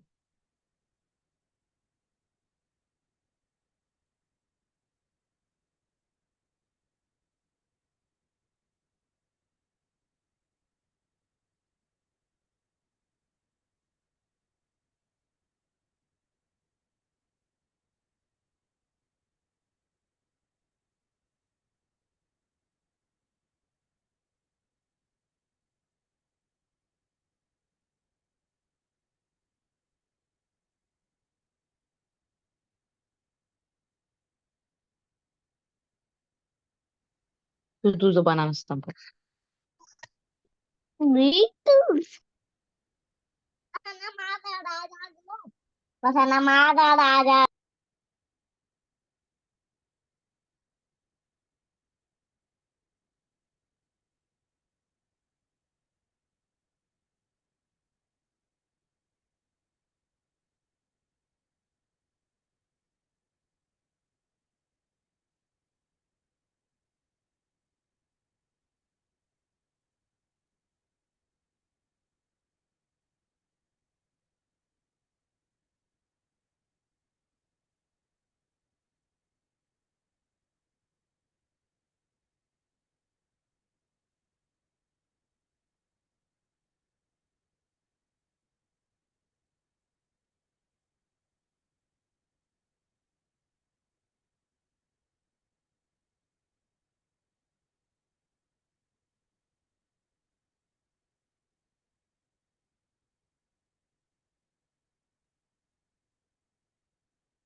शुद्धा मेथडनी हा प्रॉब्लेम करा आणि किती वेळ लागतोय ते बघा. आज थोडा वेळ जास्तही लागला तरी चालेल, कारण तुम्ही फर्स्ट टाइम करताय एवढा मोठा प्रॉब्लेम. पण जसं तुम्ही याची प्रॅक्टिस कराल, याच्या पुढची सगळी सम्स तुम्ही या मेथडनी करत गेलात, तुमच्या ब्रेनला याची तुम्ही हॅबिट दिली, तर तुम्हाला हे खूप लवकर करता येतं आणि चूक होण्याची शक्यता कमी होईल. फक्त व्यवस्थित एकाखाली एक लिहायला पाहिजे. ते तुम्हाला नॉर्मल समला सुद्धा करावं लागतं.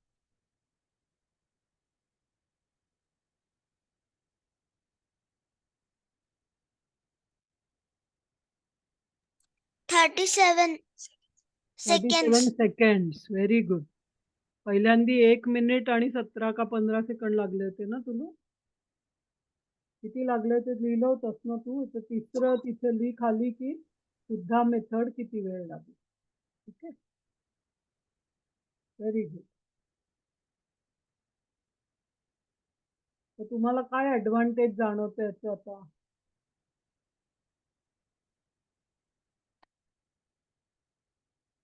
पटकन होतंय, सोपं होतंय, ब्रेनला स्ट्रेस नाहीये. ओके. आणि जितक्या लहान वयात तुम्ही ही मेथड शिकाल ना, तितका तुमचा ॲडिशनची सवयच तुम्हाला अशी होऊन जाईल. ठीक आहे? तर तुमचे डॉट्स असे आलेत का बघा. जिथं मी खाली बार दिलेत ना, तिथं डॉट्स आलेत का बघा. आता आपल्या बीजांकाच्या मेथडनी ते उत्तर बरोबर आहे का हे पण चेक करा.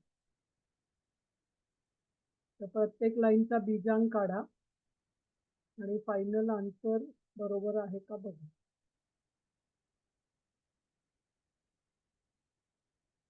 तर टोटल बीजांक 8 येतोय का प्रत्येक याचा? कारण आपल्याला माहिती आहे शेवटच्या उत्तराचा बीजांक 8.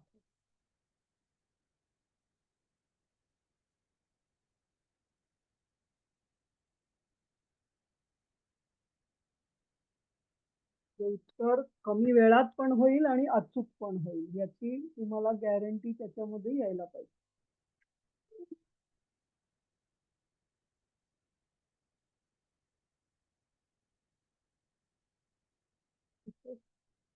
तो शुद्धा मेथड फॉर ऍडिशन साठी कोणाच्या मनात काही डाऊट आहे का?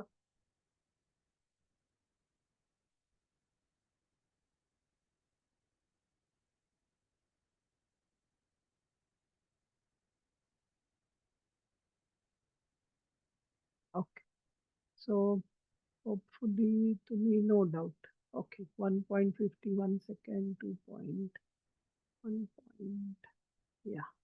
सो काही लोकांना थोडा जास्त वेळ लागला असू शकतो, पण हा वेळ जसा जसा तुम्ही प्रॅक्टिस कराल तो डेफिनेटली कमी होतो आणि अचूक होण्याची शक्यता वाढत जाते. चुका होण्याची हे प्रोबॅबिलिटी कमी होत जाते.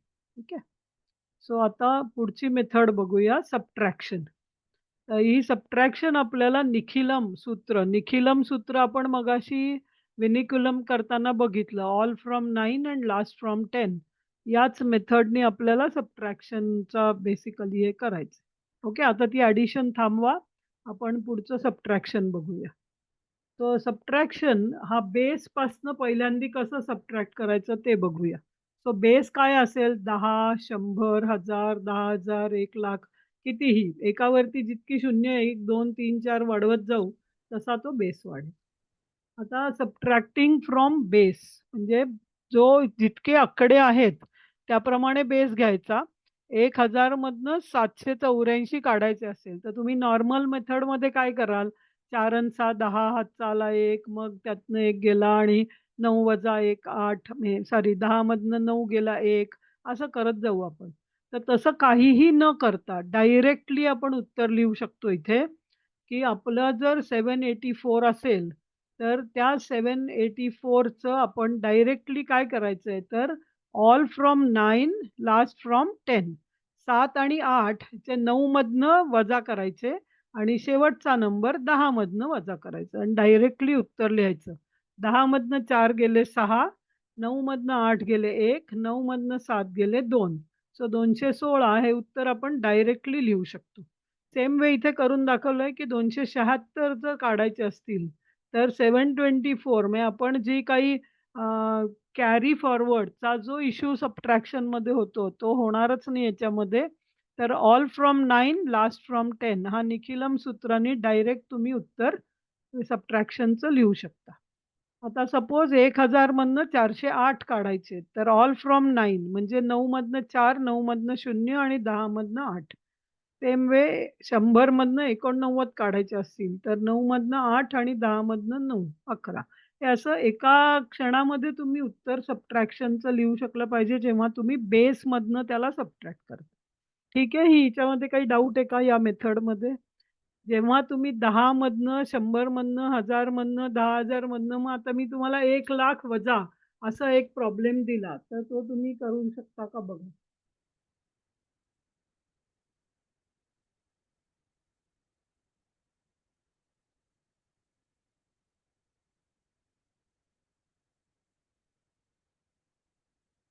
हे किती आहे बघा शेवटचं. याचं उत्तर कोण दिलं? जे जे हां. किती शून्य आहेत? 1, 2, 3, 4, 5 इथे आकडे पण आहेत 5. सो डायरेक्टली उत्तर लिहा. 10 मधनं 5, 9 मधनं 5, 6, 3, 8ला वजा करा आणि 10 मधनं 7ला वजा करा. किती उत्तर आलं? 4, 3, 6, 1, 3 असं उत्तर आलं का? तर याच्यासाठी कुठलंही तुम्हाला वजाबाकी ही खूप कष्टदायक गोष्ट असते. शाळेमध्ये शिकवायलाही महिनाभर लावतात ते. कारण काय तर तुम्हाला ते कॅरी फॉरवर्डचा इश्यू असतो. इथं कॅरी आपण करतच नाही काही. जेव्हा तुम्हाला बेसमधनं सबट्रॅक्ट करायचं असेल, तर 9 मधनं सगळे, 10 मधनं शेवटचा एवढाच रूल आहे. All from 9 last from 10. Okay. So आता हे बरोबर केलंय तुम्ही. So let's take the next step, की जर आपल्याला बेसपेक्षा मोठा बेस असेल, म्हणजे बेस नसेल, पण मल्टिपल ऑफ अ बेस असेल, म्हणजे 10च्या ऐवजी 50 आहे, 100च्या ऐवजी 600 आहेत, 1000च्या ऐवजी 5000 आहे. असं असेल तर काय करायचं? तर same all from 9 last from 10 आहे, पण 1 लेस दॅन द 1 बिफोर. म्हणजे काय? तर 600 मधनं 87 सपोज काढायचे. तर त्याला कसं लिहायचं? तर इन्स्टेड ऑफ 600 त्याला तुम्ही काय समजा, की 500 वेगळे लिहा आणि 100 मधनं 87 काढायचं. तर 100 मधनं 87 काढायचा रूल आपल्याला माहिती आहे. सो आपण हे 600 ला काय लिहू 500 आणि 100 मायनस 87 हे कसं करायचं तर माहिती आहे. All from 9 last from 10. So 500 minus हे जे येईल ते. सो उत्तर आलं 513.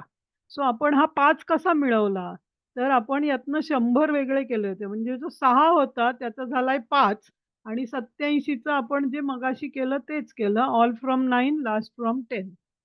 सेम वे आता हे करा बघा 5000 मायनस 234 काढा बरं उत्तर. 5 आहे त्याचा 4 करा आणि 1000 मधनं 234 कमी करा. All from 9 last from 10. So 4 7 6 6 असं उत्तर आलं का तुमचं? 4 4000चा 4 येईल आणि ह्याचे आले 766. Okay, good. अजून एक बघा. मॅम आलं. आलं ना? Very good. मग आता पुढचं बघा 70,000 मायनस 4860.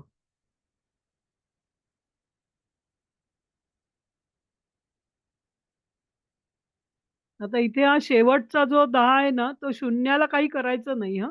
कारण 0 मायनस 0 हे 0 राहतं. त्यामुळे तुम्ही ते 7000 मायनस 486 सारखं करा. ओके. शून्याला 0 तसंच ठेवा. 6 चे 5 होतील. सॉरी 7 चे 6 4 65140. Very good. Okay. Very nice.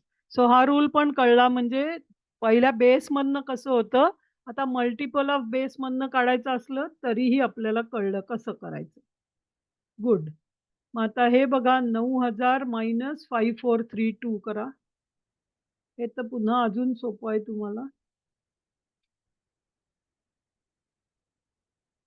तर हे 9000 मायनस 5432 आहे. त्यामुळे तुम्ही ॲक्चुअली 1000 मधनं 432 काढा आणि 9 मधनं 5 कमी करा.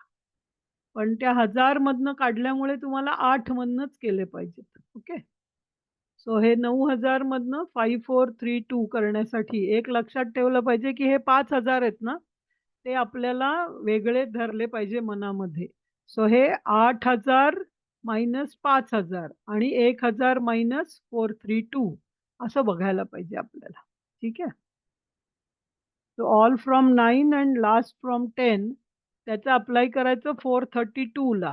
ते आलं 568 आणि 8 मधनं आपल्याला 5 काढायचे. So you will get it 3.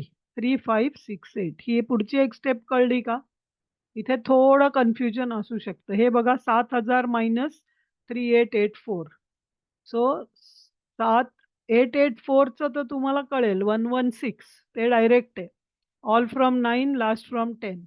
फक्त हे 3 जे आहे ना, ते आपण 1000 घेतलं होतं. त्यामुळे त्या 7 मधनं 4 वजा करा किंवा 6 मधनं 3 वजा करा. कसंही तुम्ही त्याच्याकडे बघू शकता. ओके. सो 7 मायनस 4 आणि त्या 1000 मधनं 884. सो उत्तर काय येईल त्याचं 3116 किंवा 4000 मधनं 257 हे तर सोपं आहे. ठीक आहे. सो आता ह्याच्यामध्ये एक छोटा इश्यू येतो, रादर 2 इश्यू येतात, की जर आपल्याला आत्तापर्यंत आपण काय केलं, जेवढे 0 होते तेवढे नंबर होते. मग आता 1000 मधनं 53 काढायचे. तर 1000 मध्ये 3 झिरोज आहेत, पण 53 मध्ये 3 आकडे नाहीयेत. मग अशा वेळी काय करायचं? तर अशा वेळी आपण त्याला 3 आकडी बनवायचं फोर्सफुली. म्हणजे 1000 मधनं 053 असं काढायचं. आणि त्या शून्याला 9 मधनं काढलं तर उत्तर येईल 9. सो जिथे आपल्याकडे डिजिट्स कमी असतील तिथे आपण 0 लेफ्ट साइडला ॲड करून घ्यायचं. So left side zeros process करायचे, लेफ्ट साइडला 0 एक्स्ट्रा ॲड करायचं कारण आपण 1000 मधनं 53 काढतोय. 1000 मध्ये 3 शून्य आहेत. 3 डिजिट नंबर नाहीये आपल्याकडे. इथे 53 आहे. त्यामुळे आपण काय करू याचं 1000 मायनस 053 आणि मग रूल काय आहे? All from 9 last from 10. So 9 minus 0, 9 minus 5 आणि 10 मायनस 3 नी 997 लिहायचं. ठीक आहे. तो आता हे बघा कसं शेवटचं 10,000 मायनस 68. तर इथे किती झिरो आहेत 10,000 मध्ये तेवढे डिजिट्स इकडं असले पाहिजेत. सो 10,000 मध्ये 4 झिरो आहेत आणि इथे 2च नंबर आहेत. तर 2च नंबर आहेत म्हणून याला इथे 2 झिरोज ॲड करायचे. 10,000 मायनस 0068 आणि मग all from 9 last from 10. So 006 तुम्हाला काय देईल 993 आणि शेवटचं 10 मायनस 8 2. हा ॲड कसा झिरो करायचा कळलं का? कारण इथे काय बदल झालाय मगाशचे सगळे प्रॉब्लेम कसे होते, की जेवढे झिरोज होते तेवढे नंबर आपल्याकडे मायनस करायचे होते. पण इथे आता आपला बेस खूप मोठा आहे आणि सबट्रॅक्ट करायची संख्या खूप लहान आहे. त्यामुळे आपल्याला असं करावं लागतं. आता तुम्ही एक प्रॉब्लेम घ्या 1000 मायनस 26. 1000 मायनस 26 चं उत्तर बघा कसं येतंय तुम्हाला.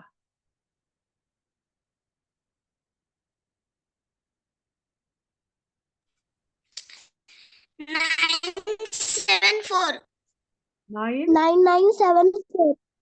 9 करावं लागेल का? किती झिरोज आहेत 1000 मध्ये? 974. 3च झिरो आहेत म्हणजे एकच झिरो ॲड करायचा त्याचा 9 होईल.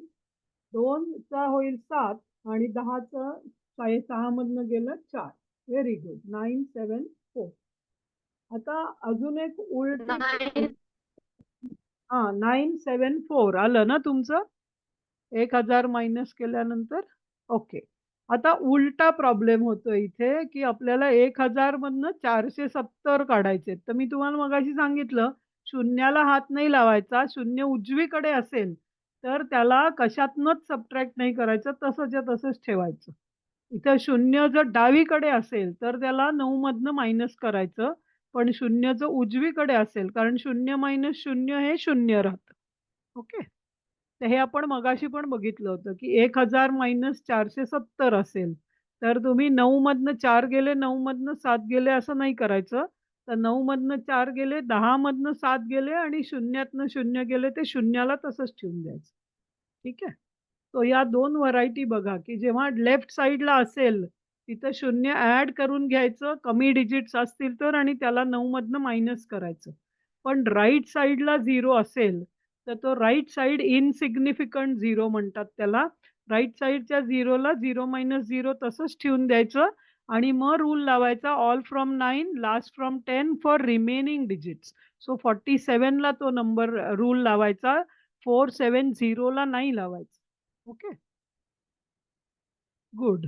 मग आता ही जी सबट्रॅक्शन आपण बघितली, ती आपण डॉट मेथडनी किंवा शुद्ध मेथड जी आपण ॲडिशनसाठी वापरली, तर हे कधी होतं बेसमध्ये होतं तेव्हा ओके होतं. आपल्याला बेस किंवा मल्टिपल ऑफ बेसनी आपण क्विक बघितलं सिंगल लाईनमध्ये येतं आपल्याला. पण जर तसं नसेल, तर खूप नंबर ऑफ सबट्रॅक्शन्स असतील, तर काय करायचं? सो 3 - 5 इज 2 बार. या 2 गोष्टी आपण बघितल्या, की 3 - 5 5 मोठा आहे, 3 लहान आहे, म्हणजे हा नंबर निगेटिव्ह येणार आहे आणि निगेटिव्हसाठी बार लिहायचं. 9 - 4 मध्ये 9 मोठा आहे, 4 छोटा आहे, म्हणून सबट्रॅक्शन पॉझिटिव्ह राहील, त्याचं उत्तर 5 येईल. हे आपल्याला सिंगल डिजिट माहिती आहे. याचाच वापर करून आपण सबट्रॅक्शन आता करणार आहोत.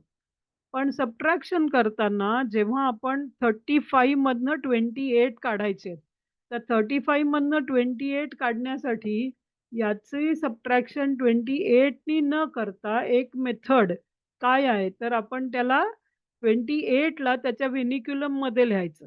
तर व्हिनिक्युलममध्ये लिहिताना काय करू आपण 8 ला 2 बार केलं आणि 1 मधनं मायनस केलं. कारण 1 मध्ये आपण त्या 10 - 8 ला घेतल्यामुळे 2चा 1 कमी केला आणि याला 1, 2 बार लिहिलं. आता 35 मधनं आपण 28 ला न काढता 1, 2 बारला काढणार आहोत. कारण 28 आणि 1, 2 बार हे सेम आहेत. तर मोठा आकडा 8 आहे ना, जेव्हा इथे मोठा आकडा येईल, तिथे आपली चूक होण्याची शक्यता जास्त असते. म्हणून आपण या 8ला आपण व्हिनिक्युलममध्ये शिफ्ट केलं आणि सबट्रॅक्शन करतोय आपण. मग आता सबट्रॅक्शन करताना कसं होईल? युनिट प्लेसची सबट्रॅक्शन 5 मायनस 2 बार. सो 5 मायनस 2 बार हे मायनस आणि मायनस आल्यामुळे प्लस होईल. 5 प्लस 2 7 होईल ते. आणि 3 वजा 1 हे 2 होईल. 3 इथला अजून आपल्याकडे ऑलरेडी एक बार डॉट आहे आपल्याकडे इथे. त्यामुळे 3 वजा 1 वजा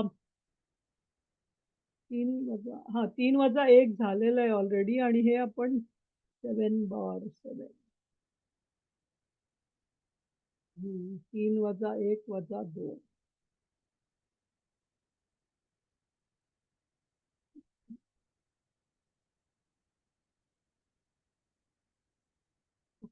You'll see here. So next one 254 minus 178 करायचं असेल तर 178 ला आपण डॉट्स दिलेले आहेत. पण डॉट्स देऊन आपण नंबर त्याचा व्हिनिक्युलम काय चेंज केला तर ऑल फ्रॉम 9 लास्ट फ्रॉम 10 आणि पहिल्या नंबरचा 1 मायनस करायचा. सो 254 मधनं आपण 02 बार 2 बार सबट्रॅक्ट करणार आहोत. सो युनिट प्लेसला होईल 4 मायनस मायनस 2 बार हे होईल 4 प्लस 2. 5 मायनस मायनस 2 बार होईल 5 प्लस 2 आणि 2 मधनं हा 1 आणि इथला 1. 2 बार.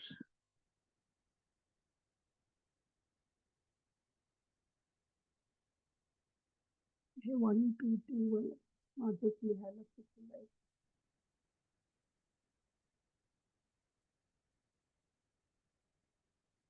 I made a mistake. इथे हे 1 2 2 बार पाहिजे.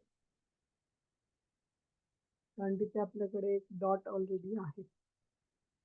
ठीक आहे. ओके. सो आपण मोठ्यासाठी बघूया कसं करायचं. So subtraction as addition. आपण सबट्रॅक्शन ही सबट्रॅक्शन करण्यासाठी खूप कन्फ्युजन आहे. त्याच्याऐवजी आपण सबट्रॅक्शन न करता ॲडिशन कशी करायची ही खूप मोठी गोष्ट आहे. आज कम्प्युटरमध्ये सुद्धा कम्प्युटरचं जे अरिथमेटिक आहे त्याच्यामध्ये फक्त ॲडिशन आणि मल्टिप्लिकेशन होते. त्याच्यात कधीच सबट्रॅक्शन कम्प्युटर कधीच करत नाही. कम्प्युटर नेहमीच फक्त ॲडिशन करतं म्हणजे त्याचं जे बायनरी अरिथमेटिक आहे त्याच्यात फक्त ॲडिशन होते आणि मल्टिप्लिकेशन होतं. तर सबट्रॅक्शन ही ॲडिशन म्हणून केली तर खूप सोपं होतं. So subtraction of 2 digit numbers 35 minus 28. So minus 28 ला काय करायचं प्लस करून 2 बार 8 बार करायचं. म्हणजे त्या मायनस नंबरला पूर्णपणे त्याच्यावर बार लावायचं आणि सबट्रॅक्शन न करता ॲडिशन करायची. मग आता 5 प्लस 8 बार. 5 प्लस 8 बार म्हणजे काय तर 5 मायनस 8 विच इज 3 बार. कारण 8 बार 5 पेक्षा मोठा आहे आणि 3 प्लस 2 बार हे 3 मायनस 2 हून 1 होईल आणि 1 3 बार याचा अर्थ आहे 10 minus 3 which is 7. So 35 minus 28 चा उत्तर आहे 7.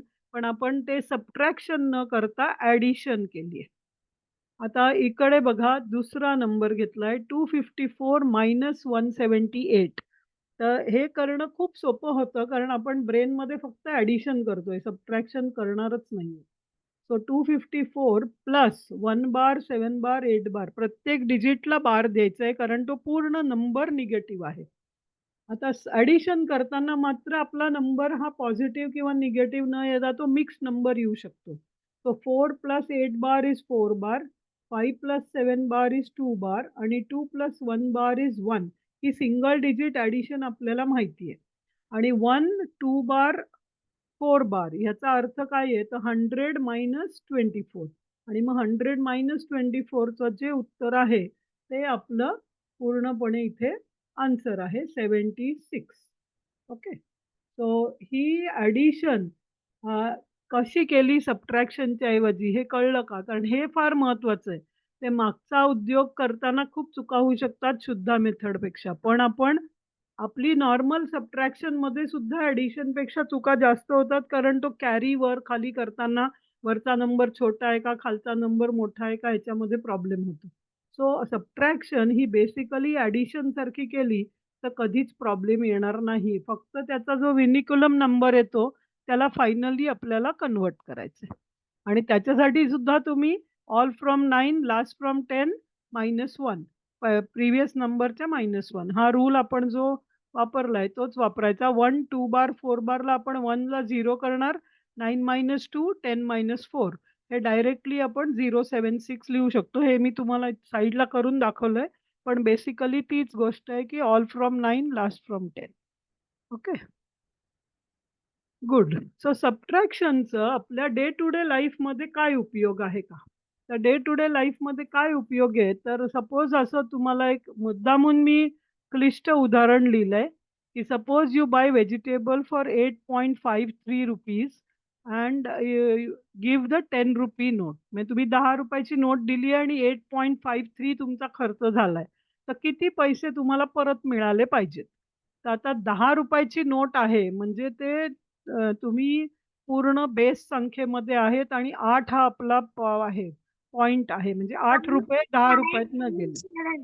हां, so all from 9 last from 10 हाच रूल वापरायचा. काहीही बाकी करायचं नाही. 853 ला तुम्ही 147 पॉइंटच्या तिथे पॉइंट द्यायचा. सो 1.47 परत मिळाले पाहिजेत. पुढचा प्रश्न बघा. What change would expect from 20 rupees while paying 2.56? आता 20 मधनं 2.56 जायचेत. त्यामुळे तुम्ही 20 असेल तर त्याला 10 मधनं काढा आणि ते 10 रुपये एक्स्ट्रा तुमच्याकडे ठेवून द्या. ओके. सो 10 मधनं काढलेत तर ऑल फ्रॉम 9 लास्ट फ्रॉम 10 नी आपल्याला 256 ला काय होईल? 744. सो 7.44 आणि ते 10 रुपये जे एक्स्ट्रा होते 20 ते आपण 10 + 10 नी केलं होतं म्हणून 17.44. सो जेव्हा आपण हे सबट्रॅक्शन किती माझ्याकडे उरले, हे खूप लोकांना भाजी घ्यायला गेलं किंवा रस्त्यावरती कुठलीतरी खरेदी करताना ती विकणारी बाई आपल्यापेक्षा फास्ट करते आणि आपल्याला येत नाही. हे तुम्ही आई-वडिलांना पण विचारा. खूप वेळा आपलं असं होतं, की किती झाले? काय झालं? आणि हे जर तुम्ही ऑल फ्रॉम 9 लास्ट फ्रॉम 10 हा रूल लक्षात ठेवला, तर व्हेरी क्विकली तुम्हाला त्याचं उत्तर देणं सोपं होऊ शकतं. आता हे खालचे 1, 2, 3, 4 करा बरं तुम्ही तुमच्या मनाने. खालचे प्रॅक्टिस प्रॉब्लेम तुमचे करा तुम्ही. ऑल फ्रॉम 9 लास्ट फ्रॉम 10 रूलनीच करायचे. करा आणि त्याचं चॅटमध्ये उत्तर द्या किंवा तुम्ही अनम्यूट करून पण उत्तर देऊ शकता.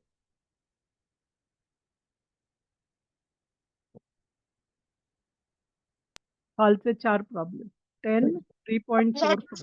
0.54 आहे का? कुठलं? पहिल्याचं. पहिल्याचं 54 होईल. All from 9 last from 10.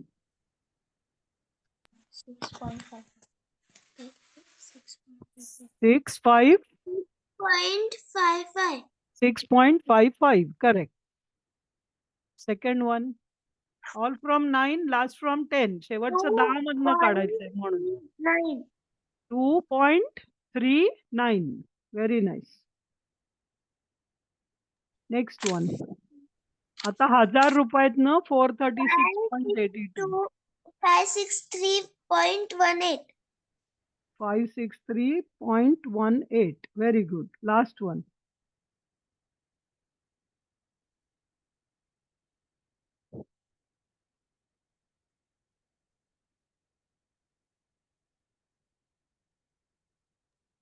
Ma'am, 60.92. 60.92. Very good. Okay. So हे आता क्विकली तुमच्या ह्याची प्रॅक्टिस केलीत की डोक्यात येईल की ऑल फ्रॉम 9 लास्ट फ्रॉम 10 हा रूल ठेवायचा जेव्हा तुम्ही बेस संख्येतनं करताय. याच्याऐवजी मी 100च्या ऐवजी 500 रुपये दिलं असतं तर काय येईल शेवटचं उत्तर? क्वेश्चन 4 ला इन्स्टेड ऑफ 100 500 ची नोट दिली आहे तुम्ही. 500 मायनस 39.02. 460.92. हां, गुड. सो जे 500 होतं त्याच्याऐवजी ते 4 होईल कारण तुम्ही ते 100 इकडे या ऑल फ्रॉम 9 लास्ट फ्रॉम 10 साठी वापरले. एवढं लक्षात ठेवलं की तुम्ही एका क्षणामध्ये त्याचं उत्तर देऊ शकता. ही सबट्रॅक्शनची पॉवर लक्षात आली का तुमच्या वैदिक पद्धतीने? कारण नॉर्मली आपल्याला सबट्रॅक्शनला खूप वेळ लागतो, या सगळ्या गोष्टी करत असताना. ठीक आहे? So all from 9 last from 10 is a very, very beautiful thing. Okay. Now आता एकाच प्रॉब्लेममध्ये ॲडिशन आणि सबट्रॅक्शन असं आपण खूप कमी वेळा करतो आणि आपल्याला ह्याचं आयुष्यामध्ये पुढे लागतात या गोष्टी, की इतके आले पैसे, तितके याला दिले, मग ह्याच्याकडनं आले, असं कंटिन्युअसली होत राहतं.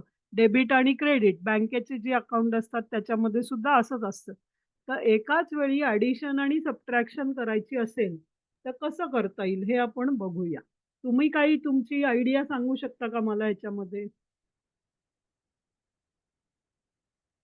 आपण याचं सबट्रॅक्शन न करता ॲडिशन सगळे ऍडिशन वाले पहिले ऍड करायचे. हां, तसं आपण नॉर्मली करतो. ॲडिशनवाले ॲडिशन करायचे, मायनसवाले करायचे आणि मग दोघांना मायनस करायचं. पण त्याला पण खूप वेळ लागतो. त्याच्या ऐवजी हे बघा आपण कसं लिहिलंय आता इथे, जे मायनस नंबर होता त्याला आपण बारनी लिहिलं. ओके. 5, 4, 7, 6 ला मायनस बाहेर ठेवलं होतं ते ॲडच केलं. पण आपण त्याला 5 बार, 4 बार, 7 बार, 6 बार असं केलं. आणि जो लास्ट नंबर होता 9834 त्याला पण मायनस होतं ते प्लस करून आपण बार लिहिलं. ही स्टेप कळली का? इथे हे जे मायनस होतं, ते मायनस आपण या नंबरला दिलं, पण शेवटी ॲडिशनच लिहिली. शेवटचं पण जे मायनस होतं त्या नंबरला बार दिलं आणि ॲडिशन लिहिली. म्हणजे जी काही ॲडिशन, काही सबट्रॅक्शन होती, त्याच्यामध्ये आपण ॲडिशनच ठेवली सगळीकडे, पण जिथे सबट्रॅक्शन होती त्या नंबरला आपण बार दिलं. ही स्टेप कळली का? ही खूप महत्वाची स्टेप आहे, की आपण ह्याच्यात ॲक्चुअली सबट्रॅक्शन करत नाहीये, आपण फक्त ॲडिशन करतोय. ही स्टेप कळली का तुम्हाला? हो. ओके. मग आता आपल्याला इंडिव्हिज्युअली याचं ॲडिशन करायचे. फक्त ॲडिशन करताना जे 6 बार आहेत, ते बार आहेत त्याला बार ठेवायचे. मग आता युनिट प्लेस आपण करत असू, तर 3 + 4 + 6 बार + 5 + 4 बार.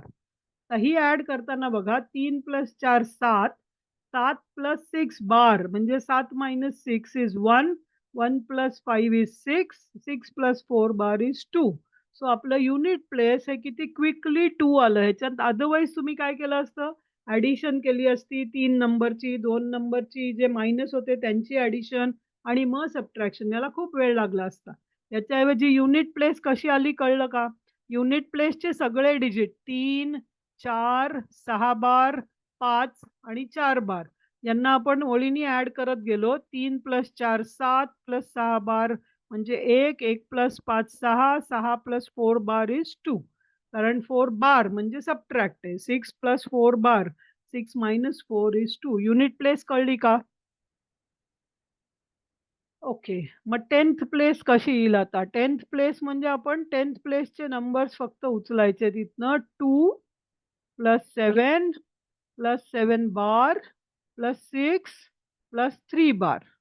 आता त्यांची ॲडिशन करत जायची. सो 2 + 7 9, 9 + 7 बार म्हणजे again 2, 2 + 6 is 8, 8 + 3 bar is 5. 10th place कळली किती क्विकली होतंय ना असं केलं तर? हे लक्षात येतंय का?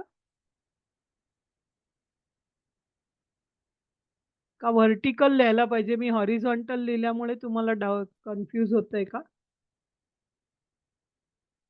हं? पण ॲक्चुअली विचार हॉरिझॉन्टल करणं खूप सोपं आहे. व्हर्टिकल तुम्हाला सवय असल्यामुळे तुम्ही करू शकाल तसं. व्हर्टिकल करून दाखवू का मी तुम्हाला? कोणी काही बोलत नाही आहात तुम्ही? मॅम इझी आहे. ईझी आहे ना? हां. 100 प्लेस 5 + 6 + 4 बार + 8 + 8 बार.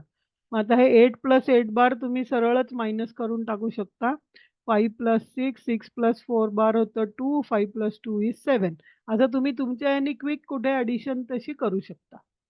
नंतर आहे thousands place that is 4 + 2 + 5 bar + 1 + 9 bar. So 4 + 2 6, 6 + 5 bar is 1, 1 + 1 is 2, 2 + 9 bar is 7 बार आणि 3 हा फक्त एकाच ठिकाणी आहे. बाकी सगळे 4 डिजिट आहेत. त्यामुळे 3चं आपल्याला काहीच नाही करायचंय. 3 तसंच राहणार आहे. सो फायनली नंबर लिहिताना कसं लिहायचं? तर उलटं लिहीत जायचं आता. खालपासनं वरपर्यंत. 3 7 बार 7 5 2. 3 7 बार 7 5 2. हा आपला नंबर आला. सगळ्याची ॲडिशन करून. आता त्याला कन्व्हर्ट करायचं आहे. तर आपण काय करायचं त्याचा रूल आहे last all from 9 last from 10. तर 7 बार एकटाच आहे. त्या 7 बारला तुम्ही 10 मायनस करायचं आणि त्याचा प्रिव्हियस नंबर मायनस केला. सो अदरवाईज तुम्ही लिहू शकता की 30 मायनस 7. 33 बारला तुम्हाला 30 मायनस 7 पण विचार केला तरी चालेल, but this is a easier rule. 3 minus 1 10 minus 7 752 positive आहे. सो 23752 हे तुम्ही कुठेही काहीही न लिहिता क्विकली एक एक डिजिट लिहित जाऊ शकता. 37 बार 752 येईल आणि तुम्हाला फायनल उत्तर 23752 हे क्विकली येऊ शकतं. ओके. आणि खूप लोक आजकाल जे मेमरी प्रेझेंटेशन्स करतात की तुम्ही कुठलेही नंबर द्या, ॲडिशन सबट्रॅक्शन द्या, मी क्विकली करू शकतो. तर याची जर तुम्ही प्रॅक्टिस केली तर ॲडिशन आणि सबट्रॅक्शन, तर आपण सबट्रॅक्शन करतोय का इथे ॲक्च्युली? आपण फक्त सिंगल डिजिटची सबट्रॅक्शन करतोय. मोठे नंबर असले तर त्याला बार देऊन त्याची आपण ॲडिशनच करतो. ठीक आहे? सो आता याचं बीजांकनी तुम्ही चेक करू शकता का? हे बरोबर आहे का नाही? याचे बीजांक बघा करून. सो 23752 हे उत्तर आहे आपलं. त्याच्यामध्ये 7 आणि 2 9 जातील. 5 आणि 3 8 आणि 2 10. 10 म्हणजे त्या उत्तराचा बीजांक आहे 1. ओके. आता या प्रत्येक टर्मचा बीजांक बघा किती येतोय. बीजांक ऑफ द टर्म्स. सो पहिल्या टर्मचा किती येतोय बीजांक बघा. तर जेव्हा बीजांक करता तेव्हा 5 + 4 9 सोडून द्या. 3 + 3 6 आणि 2 8. तो पहिल्या टर्मचा बीजांक आहे 8. दुसऱ्या टर्ममध्ये तुम्ही 7 आणि 2 9 सोडून द्या. 6 आणि 4 10. 10चा बीजांक आहे 1. ओके. आता आपण पहिल्या ह्याच्यावर जाऊया कारण इथे तुम्हाला बार बीजांक येईल, तो मायनस लिहायला लागेल. तो 5 आणि 4 9 सोडून द्या. 7 आणि 7 13. 13 म्हणजे बीजांक आहे 4. त्याला मायनस लिहा किंवा तो इथे केलात तर 4 बार येईल तुमचा. इथे 8 + 1 9 सोडून द्या. 6 आणि 5 11. 11 म्हणजे 2 आणि 9 सोडून द्या. 8 आणि 4 आणि 8 4 आणि 3 8 7 15. 15 म्हणजे 6. सो 8 + 1 -4 + 2 -6. सो 8 आणि 1 9 2 11 -10 1. सो याचा पण 1 आहे आणि मोठ्या याचा पण 1 आहे. म्हणजे दोन्हीचा बीजांक 1 आहे म्हणजे आपलं उत्तर बरोबर आहे. सो आपण एकदा का त्याचं उत्तर मिळवलं तर बीजांकनी क्रॉस चेक करायचं की माझं उत्तर चुकलं तर नाहीये ना, कुठला डिजिट मेंटली करताना इकडं-तिकडं झाला नाहीये ना, याच्याने आपल्याला कन्फर्मेशन येतं की माझं उत्तर चुकलं नाहीये, ते बरोबर आहे. ठीक आहे? सो आपण काय-काय शिकलो आज ते लक्षात आलं का? ॲडिशन, सबट्रॅक्शन या 2च गोष्टी शिकलो. पण सबट्रॅक्शन पेक्षा सुद्धा आपण काय केलं बेसिकली ॲडिशन केली. सो आता हे तुम्ही आत्ता काही यातले 2-2 प्रॅक्टिस करा फक्त. पहिल्यातले कुठलेही 2 करा आणि खालच्यातले कुठलेही 2 करा. तुमच्या स्वतःसाठी करा. बेस मेथड आहे आणि मल्टिपल ऑफ बेस.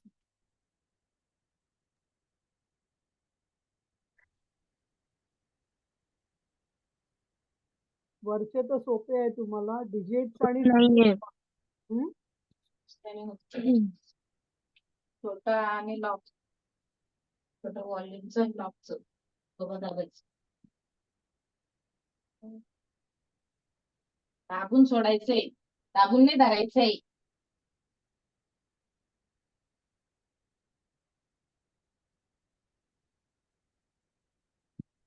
देवावर औषध लावून खाली घालायचं. का बरं? ओके 2 करून बघा. मग 11 वाजेनंतर कार्यक्रम तुम्हाला बिलकुल मुद्दाम नाही करायची का?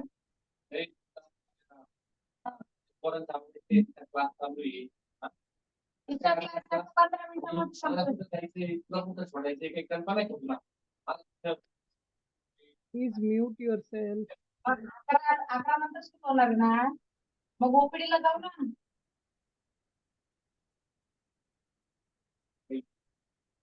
मला माहिती ना, तू घरच्यासाठी नाही बुडवताय. तिथं लय तुम्ही प्रमुख पाहुणे तुमच्या हातात ओटी. ओके. सो मी कुठलं केलंय ते सांगा आणि कुठला डाऊट असला तर विचारा. जिथे नंबर ऑफ झिरोज आणि नंबर ऑफ डिजिट सेम आहे तिथे ऑल फ्रॉम 9 लास्ट फ्रॉम 10. तुम्ही 7वं बघा त्याच्यामध्ये 3 झिरोज आहेत पण इथे 8-8 आहेत. 7वं कसं कराल? 7वं किंवा 9वं? 7वं किंवा 9व्याचं उत्तर सांगा मला. या तिसऱ्याचं लिहिलंय Maybe 939. 939 9व्याचं. ओके. आणि 7व्याचं? करेक्ट आहे. 9व्याचं बरोबर आहे. कारण तुम्ही 061 असं करून करायला पाहिजे ते. Same for 7th also. 912. 912 very good.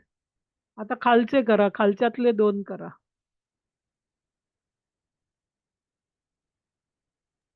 First answer 5299.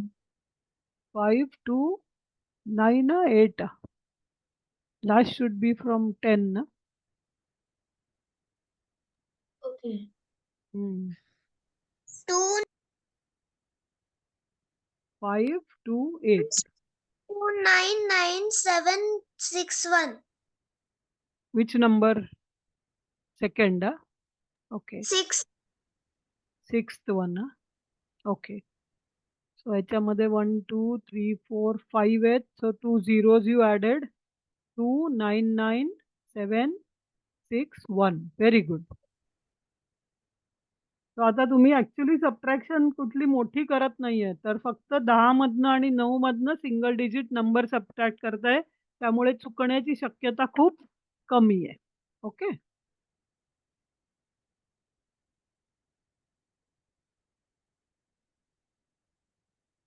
So आता तुम्हाला या दोन्ही गोष्टी माझ्या मते कळल्या आहेत, की आपण काय शिकलो आज. तर बेसिकली नीड फॉर वैदिक मॅथमॅटिक्स, बेसिक टर्मिनॉलॉजी, 5 टर्म्स, एकाधिक, एकन्यून, पूरक, रेखांक आणि बीजांक.